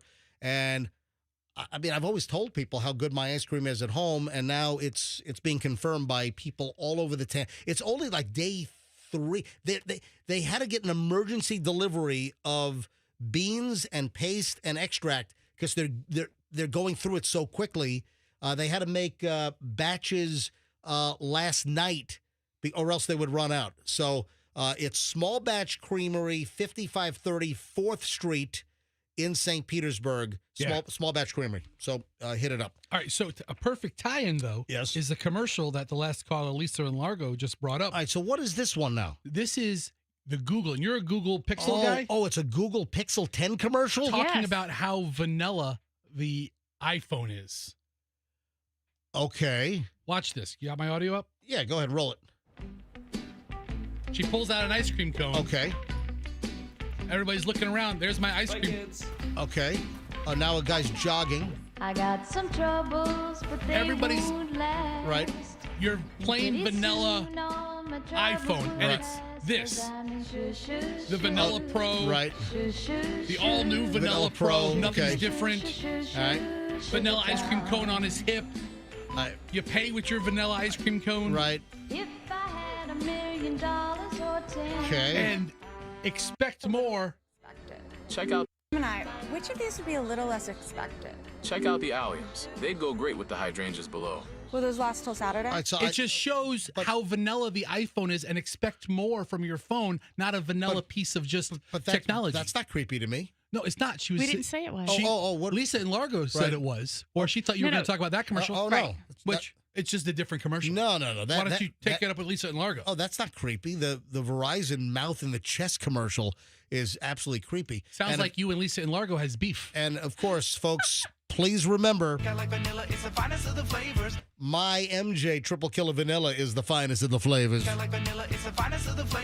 Speaking of food, did you send me this?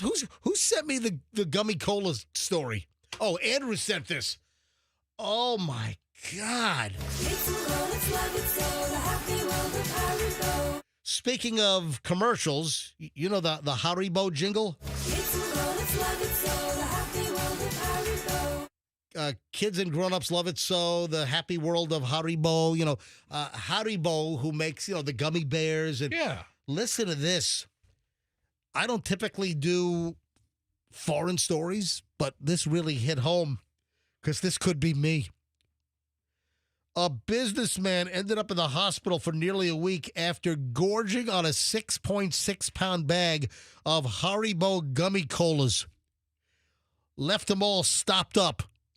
Yeah, I mean, that sounds like a lot. 6 pounds of just this gelatinous product in your system. Nathan Remington, 33 of South Yorkshire, ordered a bulk bag, ended up finishing the entire 6.6-pound bag over 3 nights. Oh. Consuming an estimated 10,461 calories in sugar. That's a lot of calories. A few days later, he collapsed at his home. It was the gummy bears. They solidified the gummy colas rather. And Andrew knows that this is my favorite gummy.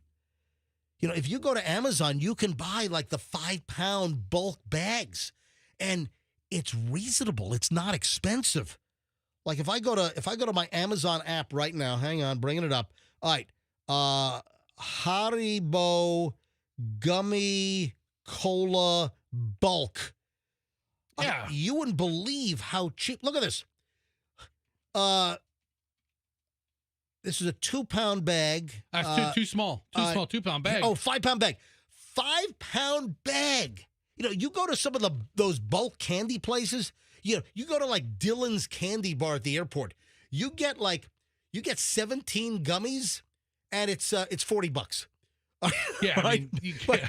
I mean, some of those, like, you remember the candy by the pound or the bulk candy places? Those are always a ripoff. Yeah, they're expensive. You can get a 5-pound bag of Haribo gummy colas, the Happy Colas, for $24.95. $25 for 5 freaking pounds of this stuff. And if you shop around, you probably even here's a 5-pound bag for $22.99. So if you shop, you find it even cheaper. So Andrew obviously thought of me. Guy eats 6.6 pounds. So maybe they sell a bigger bag over in the UK. Wow. It's the metric system. So. And I tell you what, I wonder if that type of binging and gorging on 6.5 pounds of gummy colas, I wonder if that made this guy 1,000 pounds over in West Palm. Have you seen the video on this? Dude, this is unfreaking believable. I've seen different estimates. I've seen the guy weighed 600 pounds, and then other stories are saying this guy comes in at 1,000 pounds. I think the true number lies somewhere between. All right. This is crazy. A guy was pulled out of a condo. It was, I think, second floor. Thank God. You know the old school Florida condos where you have like the 3 floors, maybe 4, and all the doors are on the outside? Yeah. These are like 1960s builds. Yeah, like mostly old people communities or something like that. It's like 60s or 70s, and it's the old concrete buildings, and you have the not the hallway, but the breezeway, the walkway. The breezeway walkway. It's all outdoors, and you have like the white concrete balustrade or banisters. Yeah, my grandparents lived in one of those in St. Pete. My grandparents lived in one in Hollywood, Florida, down at Hillcrest. Same type building. So this guy apparently was so obese, they could not get him out of the door. They had to cut a hole in the concrete wall of the condo.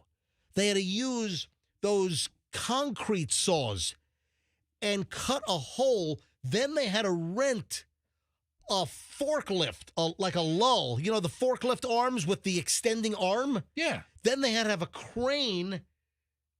I mean, and they had to build a special pallet, like a 2 or 3 times the size shipping pallet. This is the pallet they use to ship airplane engines. Because like a normal pallet's like 4 feet by 4 feet, 3 feet by 3 feet. If you had like a really, really large product that needed to be palletized, you'd get a special pallet like this. And then people are videoing this. This happened over in West Palm Beach. How could you not video it? How heavy was he when he walked up to the apartment? Again, there are so many details that we don't know about. And I was made aware of this on Instagram. This came up as a reel. Somebody sent me this. Somebody on, let's see, today is Thursday. It was Tuesday. Somebody DM'd me, MJ, take a look at this. And the minute I saw the video, I'm like, oh, that's a Florida condo. And then more details started coming out. A man had to be rescued from his Florida home using a crane and a shipping pallet. Shocking footage. And there are multiple videos. I've seen 2 different angles of this guy. The unnamed man was lifted to safety after suffering a sudden medical crisis in West Palm Beach on Tuesday. That's when I first started getting these videos. Yeah, what's the sudden medical crisis? He was unable to pass down the stairway or exit doors due to his size and undisclosed health complications. Instead, rescuers used a crane and a forklift to hoist him from the home and take him to the hospital. Responders also had to cut part of the apartment wall out, along with some of the balcony railings, to get him out of the building. And then, you have all these people that are videotaping this. This dude's doing play-by-play. Listen to this. All right, so here we are. We have a extremely obese resident here, and they had to cut the wall out and the railing in order to get him out. Somewhere of 1,000 pounds, confined to a to it dead. Anyway, this guy's doing play-by-play, and the guy taking that video is like across the street. There's another angle, which is just natural sound. It's a resident. Mm-hmm. It's a resident of the apartment complex that appears to be on the floor just above, and he's hanging over the railing, and he's got a close-up of this guy on this special constructed wooden pallet on the forklift lull, and then there's like crane with the nylon straps. That's the safety straps stabilizing it in case the forklift collapses. Exactly. So they have a crane that's holding the platform while the forklift is gripping it. How fat do you have to be to have a reasonable fear of the forklift collapsing? So the need for two pieces of construction equipment. I mean, safety is obviously job one with this obese extraction. All right, hey, Andrew, can you put the two links? Would you mind putting these up on? We'll make it easy Look at for this. people. It's two machines. You have the forklift over here. Dude. I'm just. Yes, that's what I said. It's two different pieces of construction equipment. I thought it was like on the same machine. No, it wasn't. It's all blue. Dude, I said two different pieces. They have two separate pieces of construction equipment. That's amazing. All right, Andrew's going to put the both links up on our website. So give him, 3-4 minutes, and we'll have both of these videos up from over in West Palm Beach. We'll put it up at mjmorningshow.com. So our website, mjmorningshow.com, and you want to scroll down to As Heard on the MJ Morning Show. And then we'll have both links. They're both Instagram videos, and you can take a look at this thing. So the West Palm Beach Fire and Rescue, they, I guess, orchestrated this to get him out. Firefighters carefully secured the patient to a sturdy pallet padded with pillows before lowering him 20 feet to the ground while an ambulance was waiting. How do you get him in the ambulance? Yeah, that's what I was going to ask you. The ambulance is actually a flatbed tow truck. I mean, this guy's the size of a... It wasn't. It was a joke. The dude's the size of a kiddie pool. I mean, he's huge. He's a big guy. Like, how do they get him to the hospital? And then what do they put him on once he's there? I don't know. A roller cart? A pallet jack? How do they move? Maybe they got a pallet jack from like Costco, and they wheeled him in on the wood frame. How would they get a new MRI machine into the hospital? The same way. However they do that. God. This guy's enormous. How the guy couldn't even get an MRI. I don't even know if he fit in like a horse MRI. I don't know. You have to hope for a zoo nearby. Listen, I feel bad for the guy. I mean, it's very sad. I mean, it's a spectacle. It's like a sideshow. But I do feel bad for this dude. How long was he in his apartment?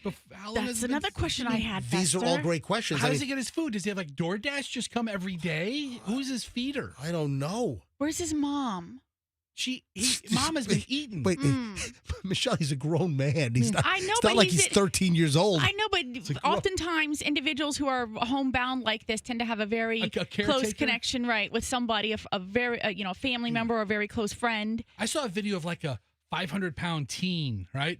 And the mom is just feeding this kid left, right, and center. Would you like 12 eggs for breakfast? Yeah. He's like, it's okay, Mom. Would you like? The mom was enabling. Yeah. Would you like some cinnamon rolls for breakfast? He's like, okay. Yeah. I'm like, well, that's the best. Do that again. Let me tell you. Nom nom nom nom nom nom nom nom nom nom nom nom nom. Let me tell you right now, Michelle. Why are you laughing? Because Fester doing that is like Julian doing you. Yeah, Julian. When I'm eating, Julian likes to go nom nom nom nom nom nom nom nom nom. But with the claw hand. Come on, because that's how MJ eats. All right, this guy has a BMI of 100. I mean, does it go any higher? It doesn't. You know it does. I'm sorry. He's got a BMI of 122. It's beyond 100. Oh, God. Listen, what line? Brock is a firefighter on line 6. Oh, hey, Brock. All right, let's grab Brock. Brock, you're on the MJ Morning Show. Hi, Brock. Hey, how are you? Good. What's up? Hey, so I was a firefighter in Largo, and I have actually done that type of thing before. I was on a tech rescue team over there, and we actually had to pull a guy out of the back of a mobile home, and he was deceased, unfortunately, but we had to cut the back of his mobile home open. Oh, my, like a can literally opener. Pull him out like a can opener and pull him out that way. But kind of an interesting fact is part of the rescue team, we have 4 stations that are part of the rescue team: St. Pete, Largo, Pinellas Park, and Clearwater. The Pinellas Park group actually has they're part of like the equine because they have like some horses in that area. So they have things they can extract, like huge animals, cows, horses, things like that. So we would use things like that from them, or we could call Busch Gardens and have them come over. Wow. And with some of their bigger stuff. So how long ago was this Largo mobile home? This was probably in 2018, maybe. All right, 7, 8 years ago. And how much do you estimate the guy weighed? Did you know? I don't know, but I mean, well over 700, 800 pounds. Oh my God! Yeah. It's a big guy. Holy! Yeah, he was huge. Yeah, we didn't need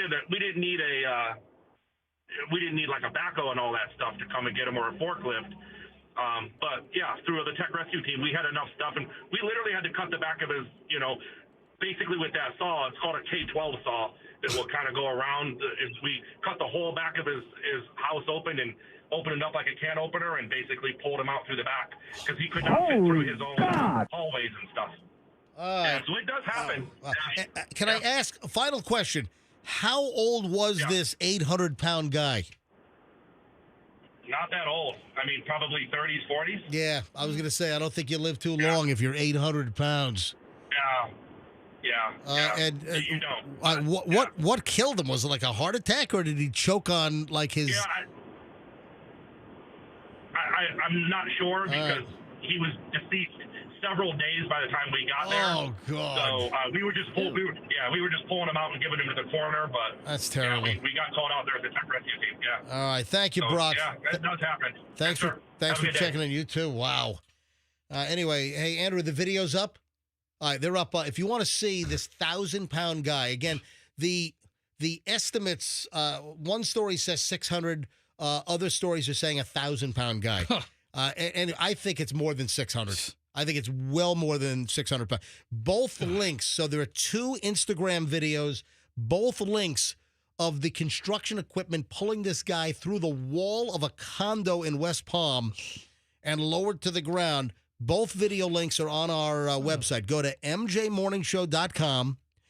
Click on As Heard on the MJ Morning Show to scroll down, and then you'll see the links. Son of a bitch. Why are you shushing my wife? No, I showed her something. I didn't want her to audibly say anything on the microphone.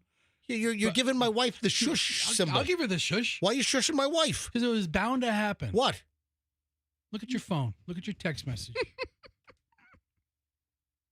Go ahead. Open up the last text that I sent you.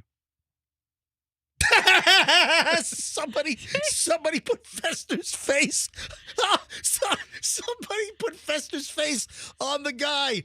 Oh my! Hey Andrew, take one of our cameras. Yeah, you think that's funny? I know. Oh man, it was bound to happen. Take my camera. Some smart ass listener out there. The fat radio guy's face on the 800-pound man getting hoisted out of his apartment. I just held it up to MJ TV. Who sent that to you? Just anonymous? My mortal enemy, apparently. Num. All right, let's go to phones. Let's grab the next. Look at the phones are already ringing. All right. Give me caller 7 right now. 800-990-1047. Caller 7 800-990-1047 for the MJ $100,000 cash code. Caller 7 right now. Good luck from the MJ Morning Show. Quickly, I mentioned like a kiddie pool. Yes. And I must have had kiddie pool on the mind. Did you see that Marine deputies with the Hernando County Sheriff's Office, they had to rescue 2 people that decided to take an inflatable kiddie pool out in the Gulf for a ride? That's not a good idea. Yes. It's not a boat. Hernando County Marine deputies had to rescue 2 people in an inflatable pool in the Gulf. Apparently on the Hernando County Facebook page, while it seemed like smooth sailing at first, the Gulf had other plans. Yeah.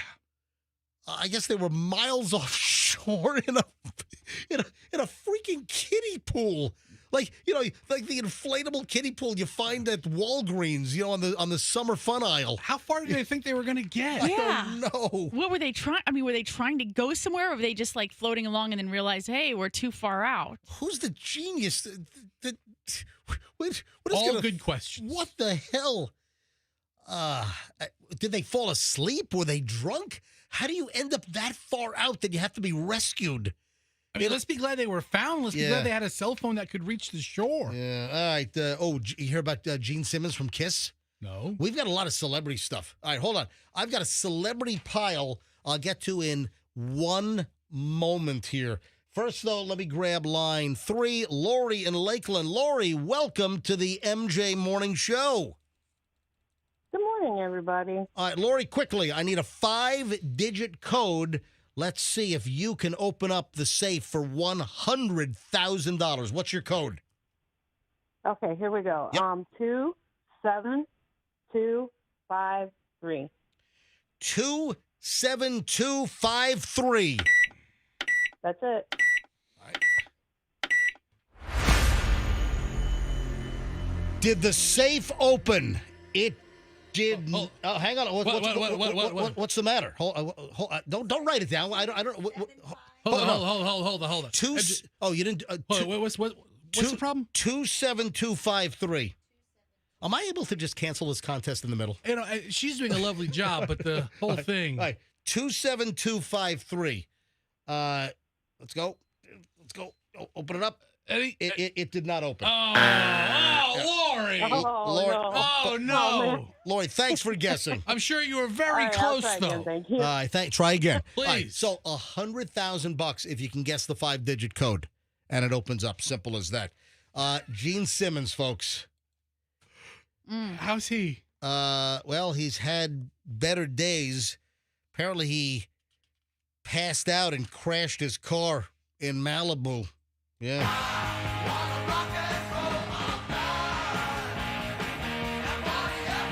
Yeah, he's not going to be rock and rolling right now because according to news reports out of Southern California, Kiss legend Gene Simmons, maybe the tongue got in his way. Maybe it blocked his vision. When he passed out. He was doing the giant tongue to a passing motorist, and it blocked his eyeballs. And the next thing you know, he's swerving all over the Yeah, according to local NBC media in Los Angeles, Gene Simmons hospitalized following a car crash. Simmons is 76, now at least recovering at home after he passed out or fainted. Isn't that the same thing? I don't know. No. You pass out from drinking and then you faint. Just a natural. Yeah, I think medically. I think passed out is self-induced and fainting is just like something that happens involuntary. You're saying they're two separate things? It might be. If you faint, you pass out. No, but you don't faint from over drinking. Right. If you're hold on, no. Here's the deal. If you faint, you pass out. If you faint, you pass out. If you pass out, you're not always fainting. Does that make sense? I think it's just a term that you're acclimating to your purpose. Yeah. But they might be two completely different things. All right. I drank so much I fainted. No, you drank so much you passed out. I did so many drugs I passed out. That's what I'm saying. If you faint, you pass out. No, but you don't always pass out and faint. A pass out's a deep, spontaneous sleep that is induced by intoxication, possibly, or fainting is maybe a different medical episode of poor blood circulation to the head. All right, so here's what happened. He apparently fainted or passed out. Or just took a nap. I mean, we need option 3. Well, that could have been the case. He was behind the wheel of his SUV, and he slammed into a parked car on the Pacific Coast Highway. Oh, wow. Man, he's lucky. Man, can you imagine? What if he would have, bitten his tongue off? Talk a little more.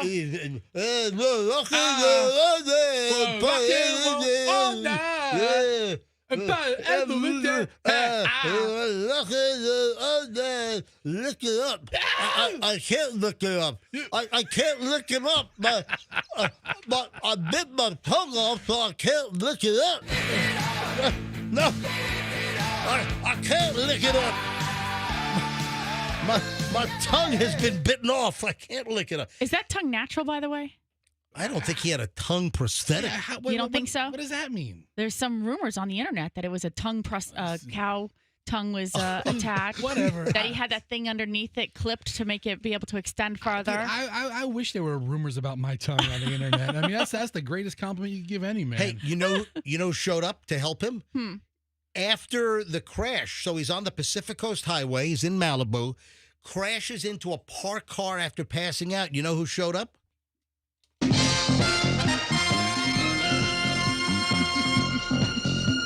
John and Punch. Yeah, according to local authorities, they responded to the scene of the crash, and it was Gene Simmons, the Kiss bassist. Yeah, They had to call 2 ambulances for him. Yeah, one for the tongue. Well, I've heard other rumors too, but yeah. So, yeah. Fester. What other rumors have you heard? So it's junk. Okay. Don't you have it? Oh, yeah. Stop it. Legendary. Right, so what kind of a vehicle do you think Gene Simmons from Kiss was driving? See, this is what everyone wants to know. What SUV does Gene Simmons from Kiss drive?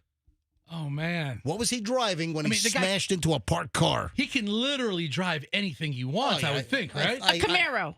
No, it's an SUV. It's an SUV. Oh, he was driving an SUV. Yeah, SUV. I mean, I don't really know. Come on, guess the SUV. Was it the same one that Tiger Woods had? No, that was a Genesis GV something, and that Genesis saved his life. Yeah. A Hyundai Palisades. No. Was it a Kia Santa Fe? It was not. Toyota Super RAV4. RAV4. Incorrect. Ford Explorer? No. But you're warming up. The Amigo. A Chevy Blazer? No. A Ford Expedition? You're getting warmer. A Ford Escape? No. You're Is it a Ford? It's larger than like a Lincoln Navigator? Yes. It was a Lincoln Navigator. Oh my gosh. Yep. Oh. He was driving a black Lincoln Navigator and plowed into the back of a parked car after passing out. I had a medical emergency before the crash. Man, I wonder what. So he's got obviously some underlying issue. I wonder if he's got the diabetes. Maybe he's got the diabetes. What time of day was this? It was. And the reason why I ask is if it's like, 11:50 at night. It was 1 p.m. Okay, that's the middle of the day. Yeah, he might have been day drinking. Yeah. No. Listen, I think he had a medical emergency. He was still rocking out from the night before. Right. Say it again. He partied all night. Yeah, he was. Yeah, and now he's still drunk at 1 in the afternoon. Right. So he rock and rolled all night and partied all day. Yeah.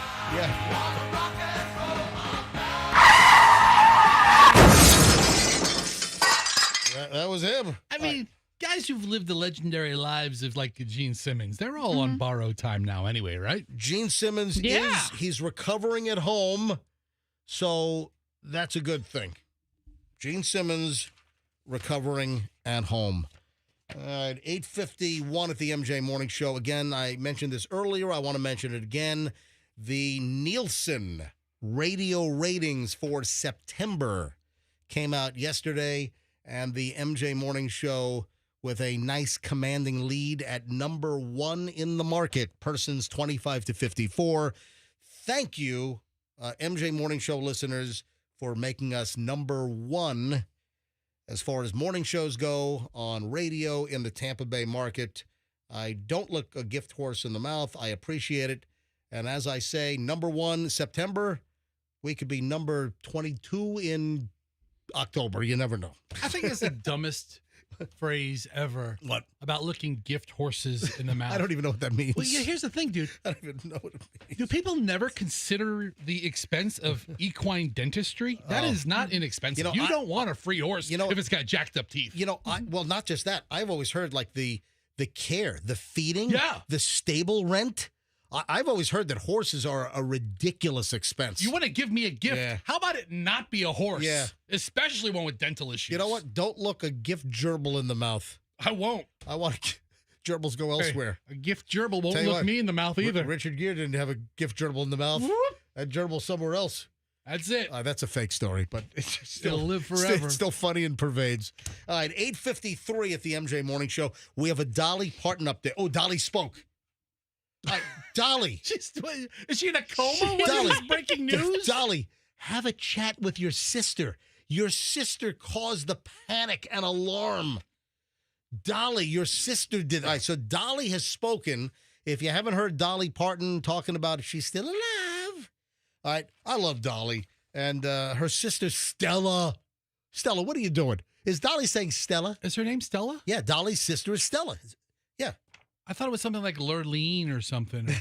So, hold on. Well, isn't there a did Frida? Frida was her name. All right, Frida left the message, but now I guess another sister, Stella. Anyway, there's a whole Dolly Parton update, which we'll get to in just a second. Oh, I'm waiting for that shyster ambulance chaser. I'm waiting for Benjamin Crump, the lawyer, to go after Disney now. Oh, did you hear the latest? All right, so we have the Stardust Racers deal at Universal, and now did you hear what happened to Disney? No, we've got a Disney death. Shut it down. Shut up. It's dangerous. Shut it down. We have a death at Disney. Wait till you hear this one. And we'll get to that next and a whole lot more here on the MJ Morning Show on Q105, 104.7 FM. Fall is a very busy time of the year, and selling your home can be overwhelming. How about getting a guaranteed cash offer from Mark Spain Real Estate and sell your home stress-free and for the most money? You might have heard of me. I'm MJ.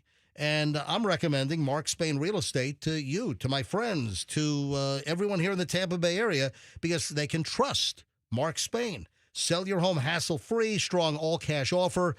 In fact, I want you to listen to a testimonial from an actual Mark Spain client. Selling our 16-year-old home was quick thanks to a guaranteed offer from Mark Spain Real Estate. We avoided the stress of showings, constant cleaning, negotiations. Their guaranteed offer was beyond what we were hoping for. That comes from Chris. Mark Spain Real Estate is the #1 most reviewed real estate company in the U.S. Over 13,000 five-star reviews. So you can trust my friends over at Mark Spain to sell your home fast and for maximum profit. Simple as that. When it comes to selling your home, use Mark Spain Real Estate. Go to markspain.com. Get a guaranteed offer on your home today. That's markspain.com and start packing. You know what's going on over at Genesis of Tampa? It's happiness. People are going in. They're experiencing the phenomenal new Genesis dealership here in Tampa Bay. And this is really the breaking news that's important. You now have a new Genesis option. We were just talking about Tiger Woods. Tiger Woods had some kind of medical emergency while driving a Genesis promotional vehicle at a golf tournament, and he flipped the vehicle like 9 times. And the news stories came out that the Genesis SUV saved Tiger Woods' life. They are built well. The safety, the crash tests are amazing. The designs are gorgeous. And now you have a new option. It's Genesis of Tampa. You're looking at a Genesis car or SUV, go to Genesis of Tampa. You need Genesis service? You now have a new option for Genesis service. Genesis of Tampa at 275 and Bears. And tell them that MJ sent you. Let me give you another hot tip here as far as your next move. If you're making a move or if you know someone that's moving, it's got to be twocollegebrothers.com. Do not get hoodwinked. I mean, do not get wambookied by a bad moving company with, a come-on low rate, and then they jam you up and they try to upcharge you or hold your stuff hostage until you fork over more money, and that's just the half of it. Then you get like a crew that they don't care. They're scratching your furniture. They're smashing glass. They're breaking legs off chairs. You want twocollegebrothers.com. Highly trained, highly background checked. They're going to stick with their quote. Why do you think they have over 1,100 five-star reviews? It's twocollegebrothers.com, the smartest move you'll ever make. Mention me, MJ. They'll give you free moving boxes. Twocollegebrothers.com. Remember, you have the others, then you have Two College Brothers. You got to have the brothers. Twocollegebrothers.com. Tell them MJ sent you. Traffic's on 858 here. Shriner, MJ Morning Show, back in a minute. We're still dealing with the earlier accidents on 275 South on the Howard Franklin.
You know, we try so hard around here to bring you varied content, and then my whole psyche is derailed by some complainiac.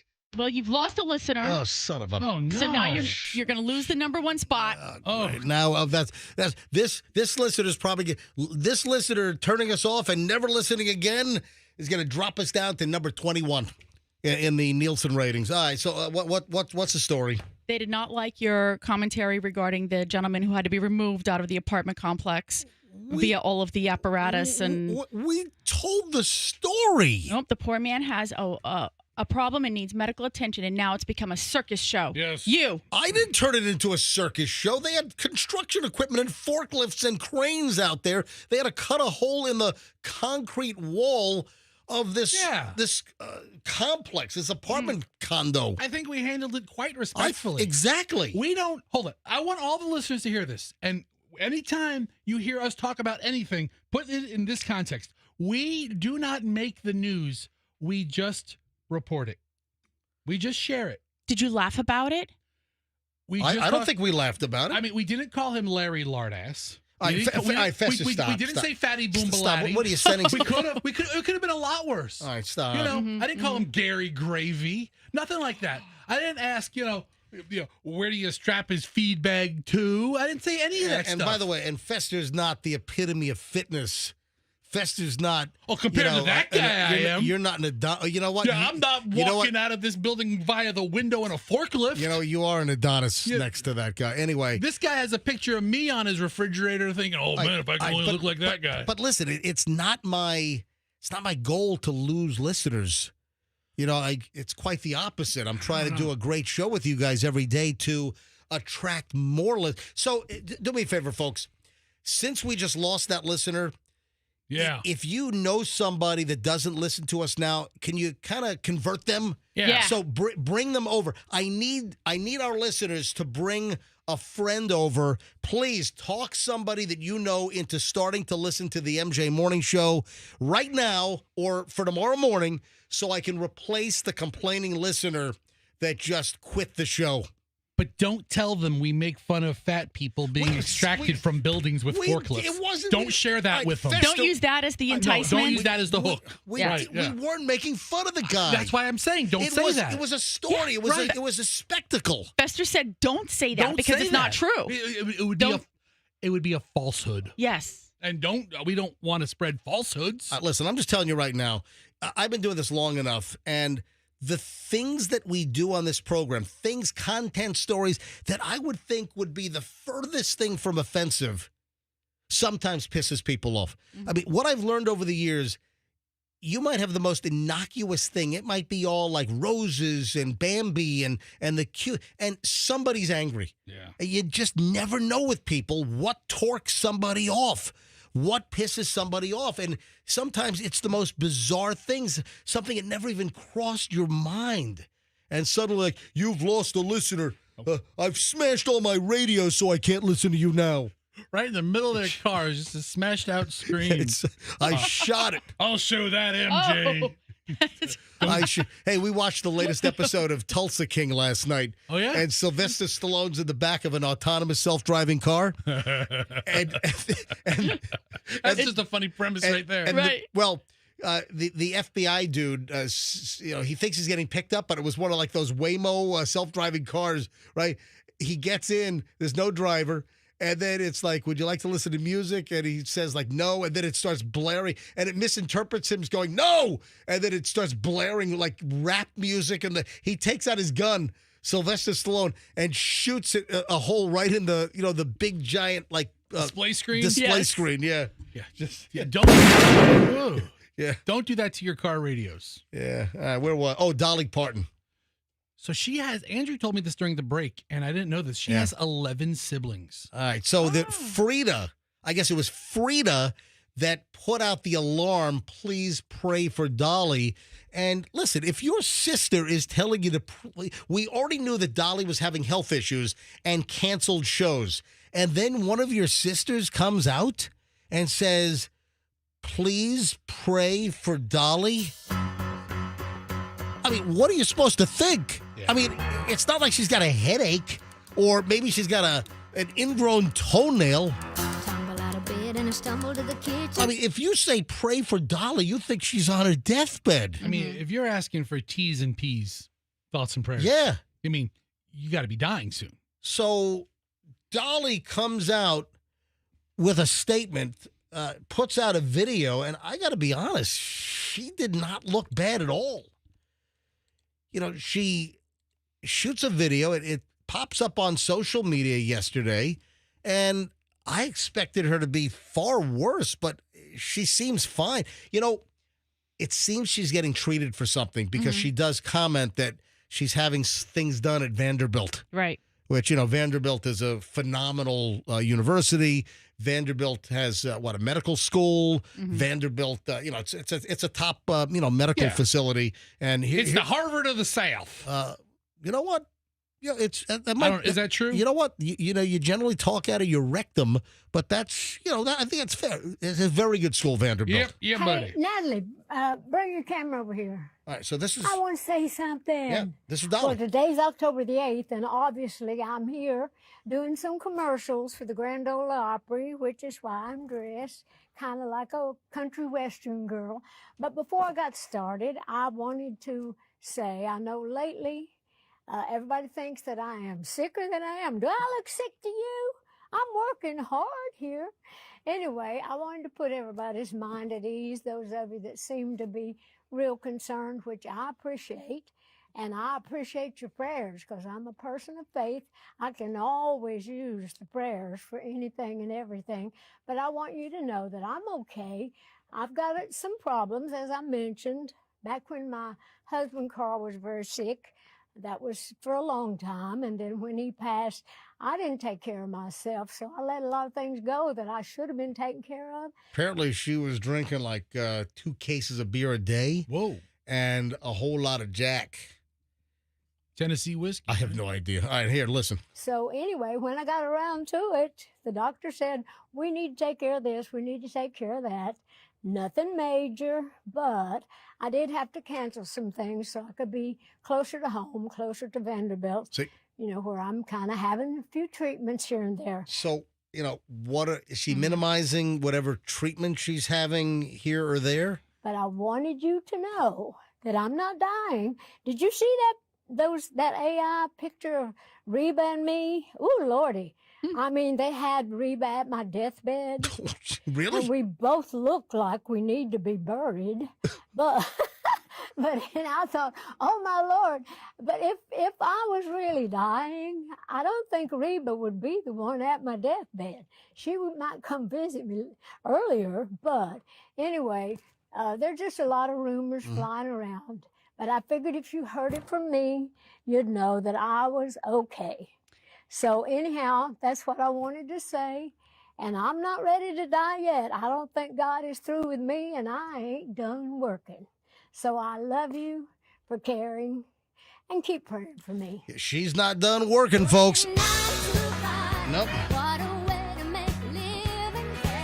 Yes, Michelle. Guess what she's being treated for at Vanderbilt, at least per the internet AI. These are online rumors? Is there any fact behind any of this, or is it just speculation? It's being reported by reputable sources. Where'd you find this?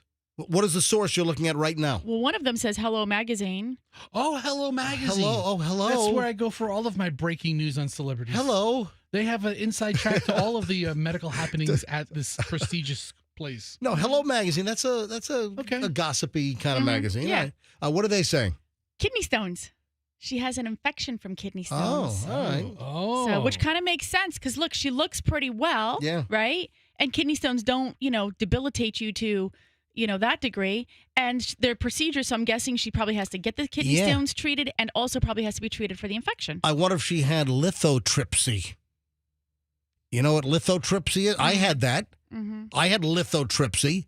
I had a freaking 10 millimeter kidney stone. So, folks, I only had my first bout of kidney stones in my mid-50s. Yep. And I never had kidney stones. History of kidney stones. I mean, I've got some relatives like cousins and uncles that had kidney stones like my dad, like kidney stones in their 20s. So I got all the way to like mid-50s before I had a stone. And then I had a 10 millimeter, which was not coming out naturally. So they had to get the Dr. Evil lithotripsy sound blaster and bust it up. Wow. And that's where the great Dr. Malcolm Root, urologist, he lithotripsied my 10 millimeter stone and busted up. So maybe, hey, Dolly and I have something in common. Mm-hmm. Yeah. And, hopefully I don't have any stones for a while, man, because those things suck. Anyway, Dolly Parton, 79 years old, and obviously we wish her the best. I'm waiting for Benjamin Crump. Yeah, he's the lawyer that's representing now the family that lost the guy with a spinal condition in a wheelchair on the roller coaster over at Epic Universal. Which, listen, I feel terrible for the family. I feel awful for the guy in the wheelchair that passed away. But you got to have some personal responsibility. There is no way in hell, in my opinion, that dude, Zavala, should have been on that roller coaster. He's not the ideal rider for No, that. he's not. No. All right. Guy dies on roller coaster. Oh, he's got a spinal condition. He can't walk normally, and he dies on a roller coaster. Why did they let him on the ride? See, don't they reserve the right to say, "Sir, you can't ride"? Yeah, and then what? Then you're worried about getting sued for ADA issues that you didn't offer proper accessibility. These don't fall under ADA things, right? Now, and of course, Universal has changed the rule now that if you're in a wheelchair, you have to be able to get up out of the wheelchair under your own power and get onto the roller coaster under your own power. They're not going to be assisting people. I think this guy Zavala needed assistance. This was just the wrong guy to be riding the roller coaster. Anyway, so Benjamin Crump is representing the family, and he's demanding an investigation, obviously. And they opened up the ride at 6 p.m. or so last Saturday night. They reopened Stardust Racers, and then he had a press conference that we're terribly disappointed that they opened up the roller coaster. We didn't get our investigative team in there yet. Okay, great. A paralegal from your office gonna knock on the track with a ball-peen hammer. Okay, investigation time. Well, guess what? Benjamin Crump now has a new target. Who's that? Those ghosts at the Disney Haunted Mansion are scary. Yeah. They're too scary. The ghosts gave a lady a heart attack. She died. The ghost, at the end of the Haunted Mansion ride when you're sitting in that car, yes. and the ghost appears right next to you in the car. Too scary. Too scary. Too scary. Freaks me out. Oh, so I'm just waiting for Benjamin Crump to be named the attorney on this case. So this happened at Disneyland. So this is out in Anaheim, Orange County, California. Disneyland guest dies riding the Haunted Mansion attraction. Shut it down! It is too scary. So isn't a heart attack one of those kind of things that you don't exactly really know maybe when it's going to happen? Yeah, there are surprise heart attacks. I mean, some people do experience chest pain. Sure. And you got some angina. Or you could just have like a heart attack that just comes out of the blue. Comes out of nowhere. Absolutely. I mean, it's just their time sometimes. Right. So Disneyland officials confirmed the guest required medical treatment on October 6th, was transported to a local hospital where she later died, according to Entertainment Weekly. A woman died after riding the Haunted Mansion attraction. Representative for the Anaheim Police Department told Entertainment Weekly the woman in her 60s later died at the hospital. Cause of death has not been released. Hello, I'm Benjamin Crump. The ghost killed her. It's an irresponsible ride. I need my experts in there to look at the ghosts. Unequivocally. The ghosts are too scary, and the ghosts killed the woman. Disney has ghosts that will scare people to death, and that is irresponsible. I'm Benjamin Crump. I don't think people should be scared to death. I mean, that makes a good point. Sounds like a sound lawyer, if you ask me. They killed her at Disneyland.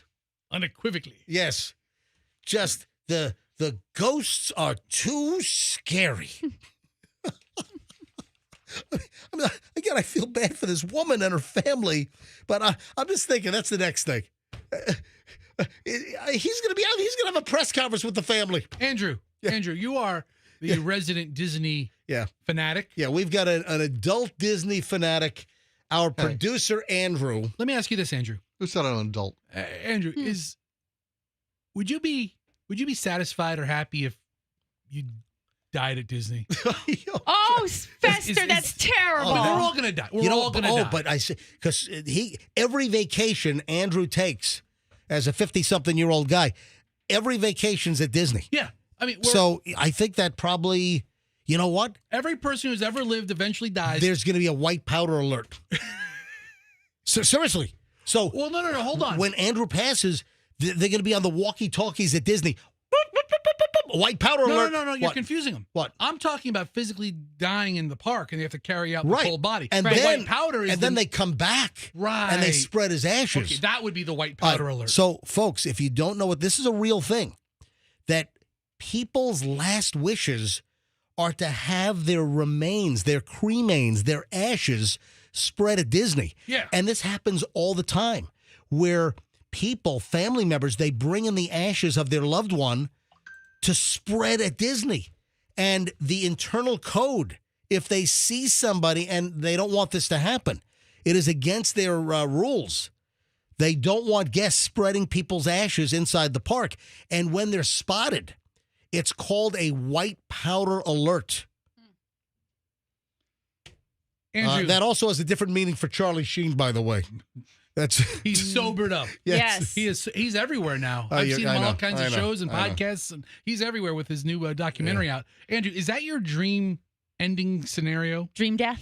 I don't plan on dying. That is a morbid question. Andrew, would you like to die at Disney? I mean, that's what you're asking. We're all going to die. Yeah, we're all going to die. I had to meet with the estate planner recently. I don't plan on kicking the bucket anytime soon, Right. but, still. Dude, Got your affairs in order? I know you're not planning it, but I'm looking at you, man, and, I might be somewhat imminent. Dude, I'm thinking All you right. and hypertension. Yes. I'd watch out. You think I'm a ticking time Little bomb?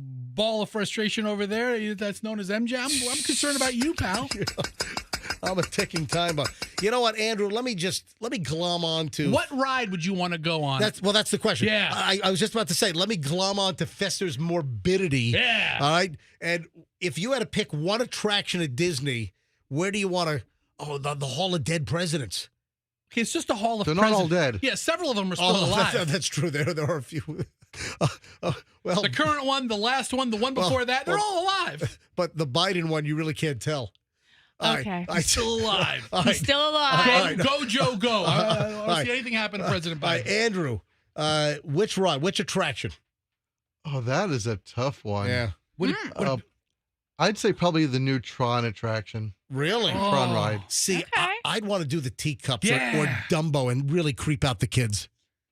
I mean, think about how your body would flail on the teacups. If you're dead on the teacups, your arms would be flying around. It doesn't spin if you're not live. Yeah, it's You'd terrible. have to be with somebody else. I think the centripetal force pushes it a little bit, right? What do you call it? Centripetal?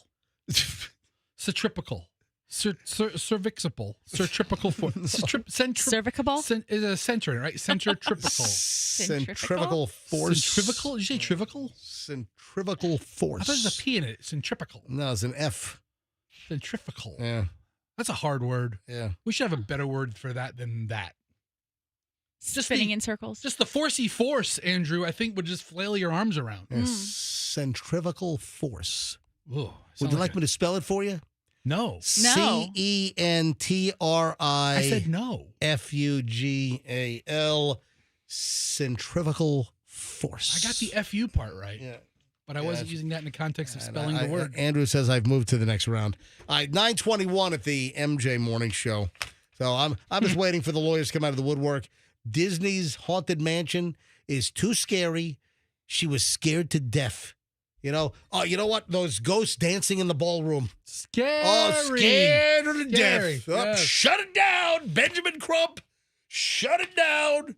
The irresponsibility of Disney. 9:22 at the MJ Morning Show. When we get back, it's the final chunk here on the MJ broadcast. Oh, Michelle and I saw this on the news last night. There are people in a BMW on I-75 that are so freaking lucky to be alive. Holy crap. I really don't know how that happened. This is amazing if you don't know the story. Also, I've got a kind of an array of Halloween stories. A terroristic Halloween display. A man is being charged because of his Halloween display. What? All right, then we have another haunted house situation. We got a lawsuit. We do have a haunted house lawsuit. We'll get to that coming up in just a bit. It is all next, and I'm just scratching the surface. A long chunk of the MJ Morning Show momentarily here on Q105, 104.7 FM. The Kemp Law Group. Accident or fall, you call Kemp Law. Let's focus on slip and falls now. You might love a store. I mean, it might be your favorite store, but if they're negligent and you trip on something, or if the floor is wet, or let's say there's a danger in the parking lot, you fall into a pothole, you twist your ankle, I mean, maybe get a bone coming out of your thigh. I mean, who knows what's going on? If you have a slip and fall situation and you are injured, call Kemp Law right away. Make sure we can secure the footage, security camera. You don't want anything to spoil. See, in the business, if you've got evidence that disappears or gets erased or, let's say, is overwritten, that's called spoilage. They want to prevent evidence spoilage to assist in your case. So any kind of a car wreck, any kind of a slip and fall, you know their slogan, it's accident or fall, you call Kemp Law. KempLaw.com and tell them that MJ sent you. The folks at Plan B Air Conditioning want to prove to you how good they are. It's inevitable. It's going to happen at some point. Your air conditioning is going to break down. It is just a guaranteed fact that it might not be today, it might not be next week, but it's going to happen. When your air conditioning breaks down, you tell them that MJ sent you over at Plan B Air Conditioning. The phone number, 813-PLAN-B-AC. The website, planbairconditioning.com. An extensively trained team over there. When they say they're coming to your place at a certain time, they're going to be there. You even get a text with who's coming. You get their phone number. You get a tracking map. You can even see where the van is. Oh, look, they're on, Dale Mabry right now. You can even see as they're driving to your house. So if you have an air conditioning problem or if you need a new unit, you call Plan B Air Conditioning. Mention me, MJ. You'll save 10%. 10% off when you mention me, MJ. PlanBAirConditioning.com. Final check on traffic with Shriner. MJ Morning Show back in a minute.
the still shot on local news and local media.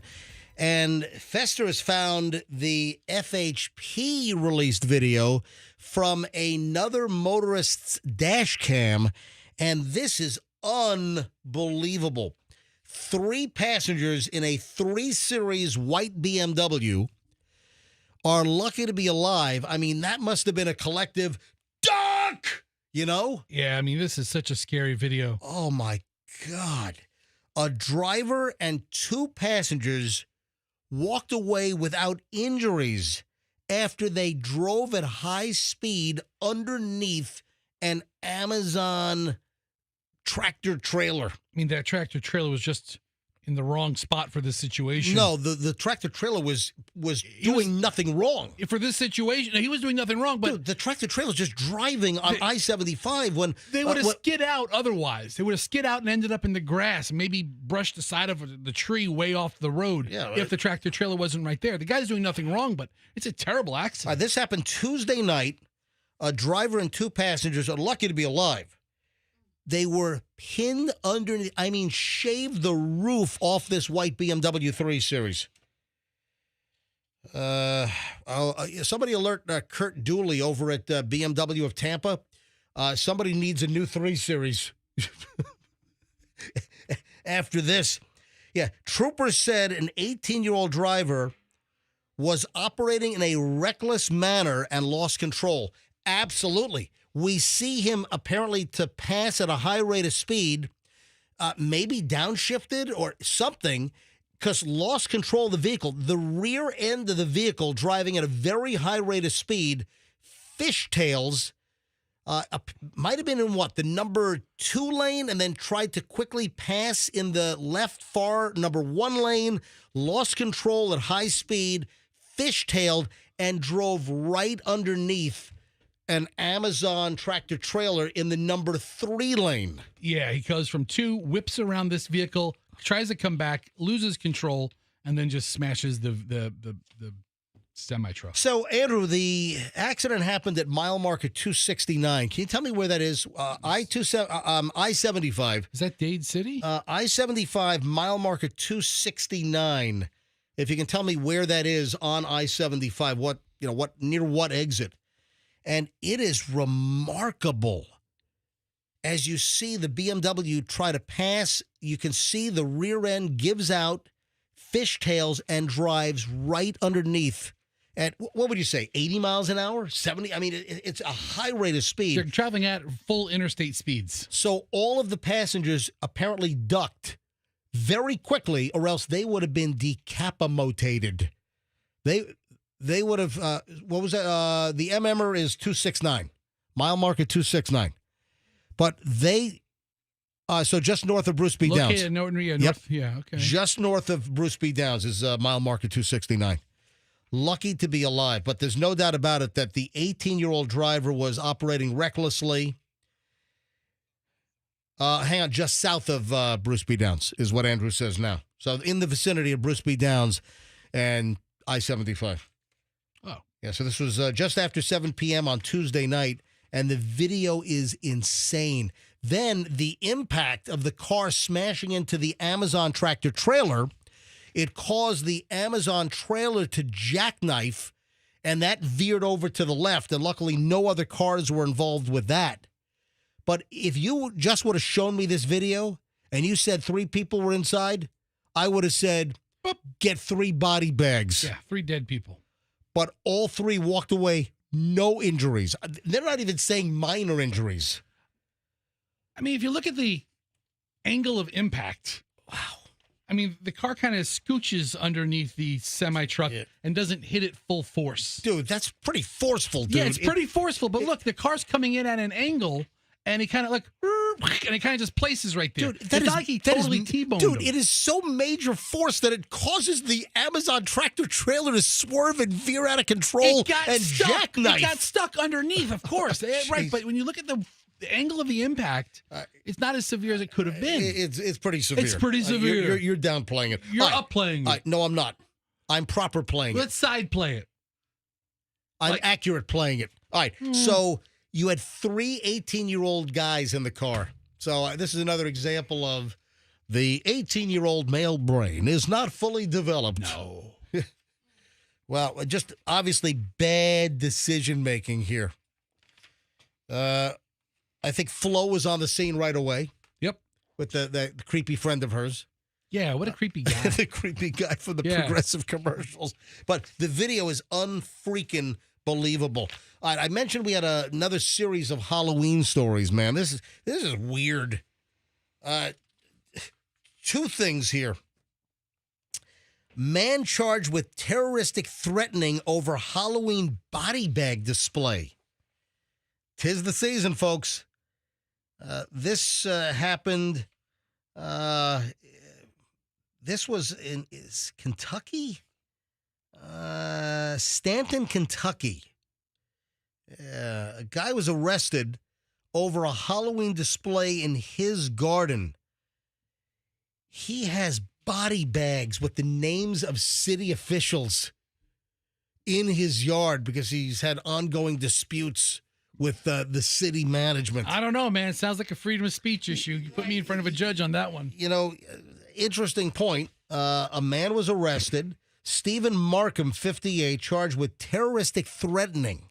So that's what they're saying. These are terroristic threats over the display, which featured body bags labeled with the titles of local government officials in Stanton, Kentucky. I don't know. The bags, one of which was hanging from a noose, included labels around their necks featuring titles such as District Judge and Mayor. A local prosecutor reported the display to police after driving past Markham's home. Eddie Barnes, the Powell County Judge Executive, drove past the display, was also left unsettled, despite not being named on any of the body bags. Oh, I'm looking at the display right now. Oh, yeah. It's elaborate. Pretty elaborate. It's an elaborate display. He put a lot of time into this. He said he had known Markham for decades, described him as somebody who, quote, can be a good person, but the judge said that he completely disagreed with how he'd chosen to express himself. At first, I didn't know what to think because I actually drove by and saw it in his yard and thought it was kind of harsh. After Markham's arrest, the decorations were seized and taken down to the police station as evidence. Is being held at the local detention center on a $5,000 bond. I'm guessing he's bonded up by now. Yeah, Markham's case, not the first time this has happened. Yeah. So this is... So did he have their names on there or just their roles? They have the titles. So Mayor, District Judge. Okay. Zoning Manager. Yeah. He's got a problem with zoning. I mean, listen. Yeah. Don't underestimate. Apparently they got on him for all the washing machines and rusted axles in his front yard. Don't underestimate the zoning issue. Listen, the corruption in a lot of zoning departments is rampant. Well, why don't you fill me in on corruption in local zoning departments, Fester? To get anything done in any city, wherever you are, you need it to be zoned and pass zoning. Oh, look over there. I think someone just dropped Benjamin Franklin. Look at that. You want to talk about... Call Benjamin Franklin payoff. Any city, anywhere. You want to audit them? Start in zoning. Oh, really? Yeah. Sounds like Fester's had a zoning issue. Mm-hmm. I mean, not to the point where I'm putting body bags hanging from my tree, but I know a couple people. What was your zoning issue, Fester? It's a whole deal. Would you like to elaborate on the deal? No. Okay. But corruption. Fester's disgruntled with zoning. No, it's no personal issues with zoning, but that's the place where they're on the take. All right. Then we have another lawsuit.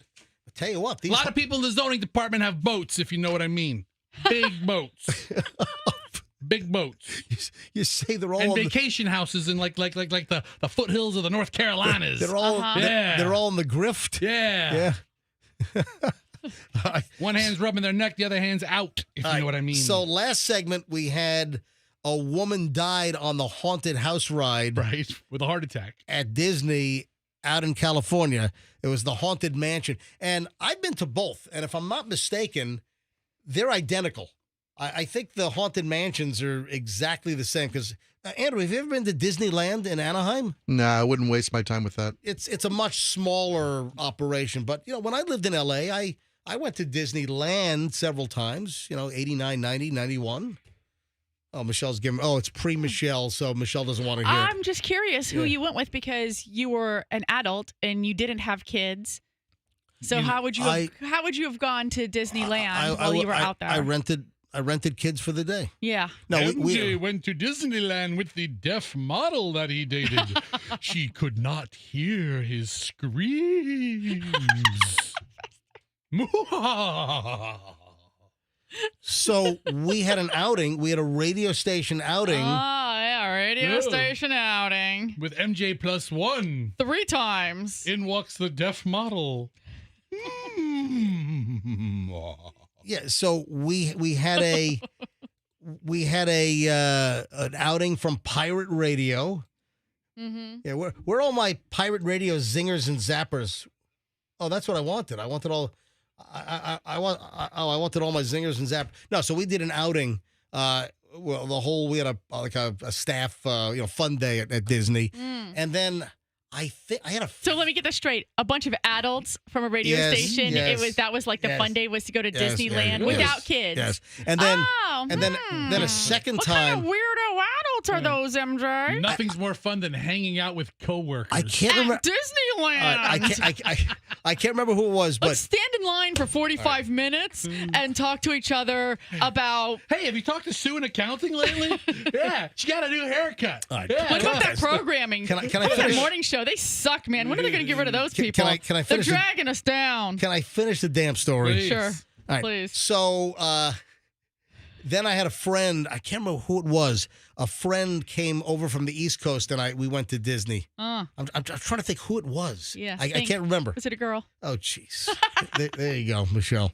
All right, let's do the contest. Let's try to give away $100,000. Let's go with caller number 10 right now. Caller 10, 800-990-1047. Caller 10, guess the code, a 5-digit code. If it opens up the safe, you win $100,000. So caller 10 right now, 800-990-1047. That's 800-990-1047. Another haunted, while we wait for caller. Well, we should have it quickly. You know what? I'm just going to wait. All right, Andrew, just put them on hold. The minute you get it, just put them on hold. I'll take caller 7. I'll ask who the hell they are, where they're from. All right. So caller 7, let's grab that code quickly. Are we ready to go? I don't know. Hang on a minute. I'm just waiting for Andrew to give me Give a couple seconds. Give me the thumbs up over here. Hey, your mic's not on. Yeah, your mic's not on. Play the sound effect. I want to hear. I haven't heard the guy all day today. Oh, you mean the guy that says $100,000? Yeah, you could win. $100,000? All right. $100,000? Andrew, give me the damn caller. Just put him on hold. Just put him on hold. I want to get this over and done with. All right. Hi, good morning. Who's this? Hank. Hank, where are you calling from? St. Petersburg. All right, Hank, give me a 5-digit code, and we'll try to open up the safe. 86430. Let's enter. 86430. Hank, it did not open the safe. Oh, well. Hank, thanks for trying. All right, another chance tomorrow morning, 6:40. So 6:40, 7:40, 8:40, 9:40. Andrew, just put him on hold. I want to get this over and done with. All right. So 9:43 at the MJ Morning Show. The haunted house. Yes. So we had the woman drop dead in the haunted house at Disneyland in Anaheim. Now we have another one. A woman is suing a haunted house because she broke both ankles. You know what? That's called getting your money's worth. I mean, I got to be honest. You want a scary experience. I got to be honest. A Nebraska woman says a jump meant to thrill visitors at a haunted house in Kansas City left her with 2 broken ankles, and now she is suing. She's saying it was dangerously unsafe. Leslie Blake filed the lawsuit a few days ago in county court against Full Moon Productions, which owns and operates the haunted house, The Beast. Yeah, she visited the haunted house 4 years ago. Oh, wow. She's been waiting a while. Are you kidding me? She just filed the lawsuit a few days ago. She visited the haunted house in October of 2021. 4 freaking years ago. She claims she followed staff instructions to perform the beast jump. It's a stunt that has visitors leap from a second-story window onto an inflatable air pad, but she landed hard and broke both of her ankles. Yeah, the lawsuit alleges that the pad was underinflated, poorly positioned, lacked proper supervision and warnings. Claims that Full Moon Productions knew or should have known the attraction was dangerous, citing previous lawsuits involving injuries tied to the same jump. Full Moon Productions promotes itself as the industry leader that adds new scenes and behind-the-scenes technology each year to give visitors an incredible sensory experience. I got to be honest. If you break both of your ankles at a haunted house, that is one hell of an incredible sensory experience. Listen, you're getting what you paid for. Well, and more. And promise delivered. I don't know. I don't think I find this attraction to be especially inviting. I don't think I'm not signing up for something where it's like jump out of a second-story window at an event like this where, it's not the fireman down there with that inflated pad. We've got a maniac with a burlap sack mask on with little eye holes, and he's firing live rounds at you. Run! No! Run! I mean, it's been a long time since I've been through a haunted house, but I'm not jumping anywhere. We went with the kids. We went to a really, really elaborate haunted forest. Remember the one in Virginia Beach? Yep. It was like right on the Virginia Beach Chesapeake line. This was back, I think both of your grandparents were still alive, right? Mm-hmm. Until the haunted house. All right, so did they go with us? No. They didn't go with us? No. So we took the kids, and we got on a hayride wagon, right? And they drove us through like all these vignettes through a forest. It was very, very well done. Do they still do that? I don't know. What made it so great is that they had actors, real people, like acting, with the chainsaw jumping out at you. So, everything was like, as much as it was choreographed, it was also sort of how much engagement was the participant, us going through, right? I remember they had a real chainsaw. Yes. And I think it might have been a steel because, steel chainsaws are made in Virginia Beach. And I just remember Julian was probably 5, 6, 7. Maybe. Yeah. I just remember Julian yelling at the guy, "There's no chain on your chainsaw." Yeah. Seriously. The chainsaw's going, rear, rear, rear. The guy's revving up the chainsaw, but there was no chain on it. I mean, that's enough to scare anybody, just the engine sound, Until motor you realize sound. there's no chain, and then you're like, what can that do? Julian's like, "Hey, there's no chain on your chainsaw." He's like 6 years old. The guy's like, "I know, kid. I don't want to really hurt you." So Full Moon Productions, I'm guessing they're a company that has multiple haunted houses all around the country? Oh, there's one. I mean, I'm looking at, this is in Altamont Springs. Here's another one called Sir Henry's Haunted Trail in Central Florida. But so they're out here. Some of these haunted houses, and a lot of times they go for a month. Like late September all the way through October and Halloween. Mm-hmm. Some of these things are insanely elaborate. Mm-hmm. I mean, like movie sets. Yeah, a lot of effort goes into some of these. And I would love to go to like the top 5 best haunted houses or Halloween attractions in the country. Really? Like I would. Yeah, I would. Why? I didn't think you were that ghoulish. Because I want to marvel in just the effort, the care, the planning, the production. Because some of these things look like you could be walking through like the set of like one of the Saw movies. Okay, you're weird. Why am I weird? I want to travel the country and go into these elaborate haunted houses. Why don't you go to this one? I'm just looking it up online. I don't know anything about this place. Sir Henry's Haunted Trail. Okay. It's in Plant City. All right. Exit 22 off of I-4. All right, that's doable. Yeah. You should call these folks and get MJ a VIP murder. Are you okay, man? Yeah. Your kids must ask you to do that all the time. The situation with our air traffic controllers not getting paid continues. It's very spooky at the airport. You know what? It is pretty freaking spooky. Yeah, you know what? I want my air traffic controllers that are handling 28,000 flights a day across the country. I kind of want them to be paid. I kind of want them not to have any added stress. Like, how am I going to pay the car payment, the rent, the mortgage, kids' tuition? I got some medical bills due. I kind of want our air traffic controllers to get paid. And right now, they're pushing tin and they're not getting paid. Also, there's more chatter that there could be more call-outs for sickness. And, we've already had problems at certain towers around the country where some of the airports have been shut down because, there's no one in the tower. It's an abandoned air traffic controller tower. And now it's haunted. Where is everybody? Why can't you be Casper, the friendly ghost? Are they dead? Dun, dun, dun.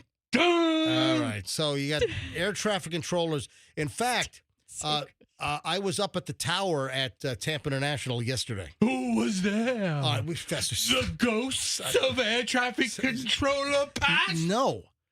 So I was up in the tower. I was up in the FAA tower at Tampa International about 4 o'clock yesterday afternoon. No security. You walked right in. No, I was invited. Ooh. And I actually recorded some audio. Yeah, all right. Here's the first controller. Looks like I picked the wrong week to quit smoking. Yep. Woo. Yep. Then here's the same air traffic controller. Looks like I picked the wrong week to quit drinking. Yeah. Then here's the same air traffic controller. Looks like I picked the wrong week to quit amphetamines. Yep. And once again, the same air traffic controller. Looks like I picked the wrong week to quit sniffing glue. Picked the wrong week to quit sniffing glue. Very spooky. It was very spooky. Yeah, actual audio from the Tampa Tower at KTPA yesterday. Yeah. No, but they're exhausted. They're unpaid right now. And now you're having the air traffic control representatives. They're saying that this is putting the flying public at danger. It would really suck if there was a major accident during this time period, and I'd hate for that to happen. I mean, my fingers are crossed that nothing happens, but I'm guessing you increase the chances and odds of something happening. Cancel. Yeah, hopefully. So. Well, you know how tired they are, don't you? Yeah. They look like zombies. All right, Fester, first you're doing the big text guy, and now you're doing the haunted house guy. Just knock it off. So I had somebody send me a message how Texan Fester and Cajun Fester should get together sometime. Oh, yeah. I don't know if I could go back and forth that quickly. That sounds like a good time. Cajun Fester hasn't been around for a while. He hasn't. I was just thinking of Cajun Fester yesterday. Well, listen, the minute I have a Cajun story, I know. I just haven't had any Cajun stories. Oh, you gotta look. Sometimes, yeah. Oh, speaking of Cajun stories, they caught the last prisoner from that New Orleans prison break. That is a Cajun story. Let me tell you something here. I was rooting for that old boy. All right, by the way, this is going to be our last thing today. The funniest part of this story, this is the best part of the story.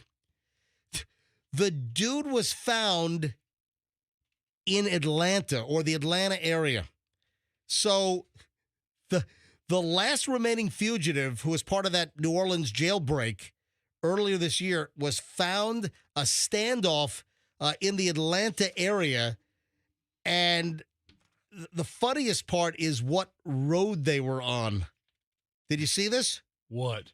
You didn't see the road? No, of course not. No, I haven't seen a road. I lost it. I just had the funniest part is the road. Hold on, what did I do with the damn thing? Mm-hmm. This is a build. The road they caught him on. This is a hell of a build up to a joke. Hold on, I just lost the freaking road, and that's the funniest part of the joke, is the road in Atlanta where they found the guy. It was like Skillet Lick Road. No, I'm scared. I'm serious. Michelle, look it up. I'm looking. Type in New Orleans fugitive, and I think it's Skillet Lick. Or Lick Skillet. It's something like that. I find it. We got to shut things down. I'm looking. Hold on. Hurry up. I want you to confirm this. I can't. Dude. All right, Fessa, type in Skillet Lick Road. I'm looking. New Orleans fugitive, Skillet Lick Road. All right, I'm looking. I'm looking. All right, last remaining New Orleans fugitive, Derek Graves. Yeah, I'm telling you, he was captured on Skillet Lick Road or something to that effect. I'm not making it up. You're going to have to do this tomorrow. Oh, Crime man. Stoppers, I'm looking. I'm telling you. I think I'm accurate. We got to roll. Folks, have a fantastic day. We'll see you back here tomorrow on the MJ Morning Show on Q105, 104.7 FM, and let's be careful out there.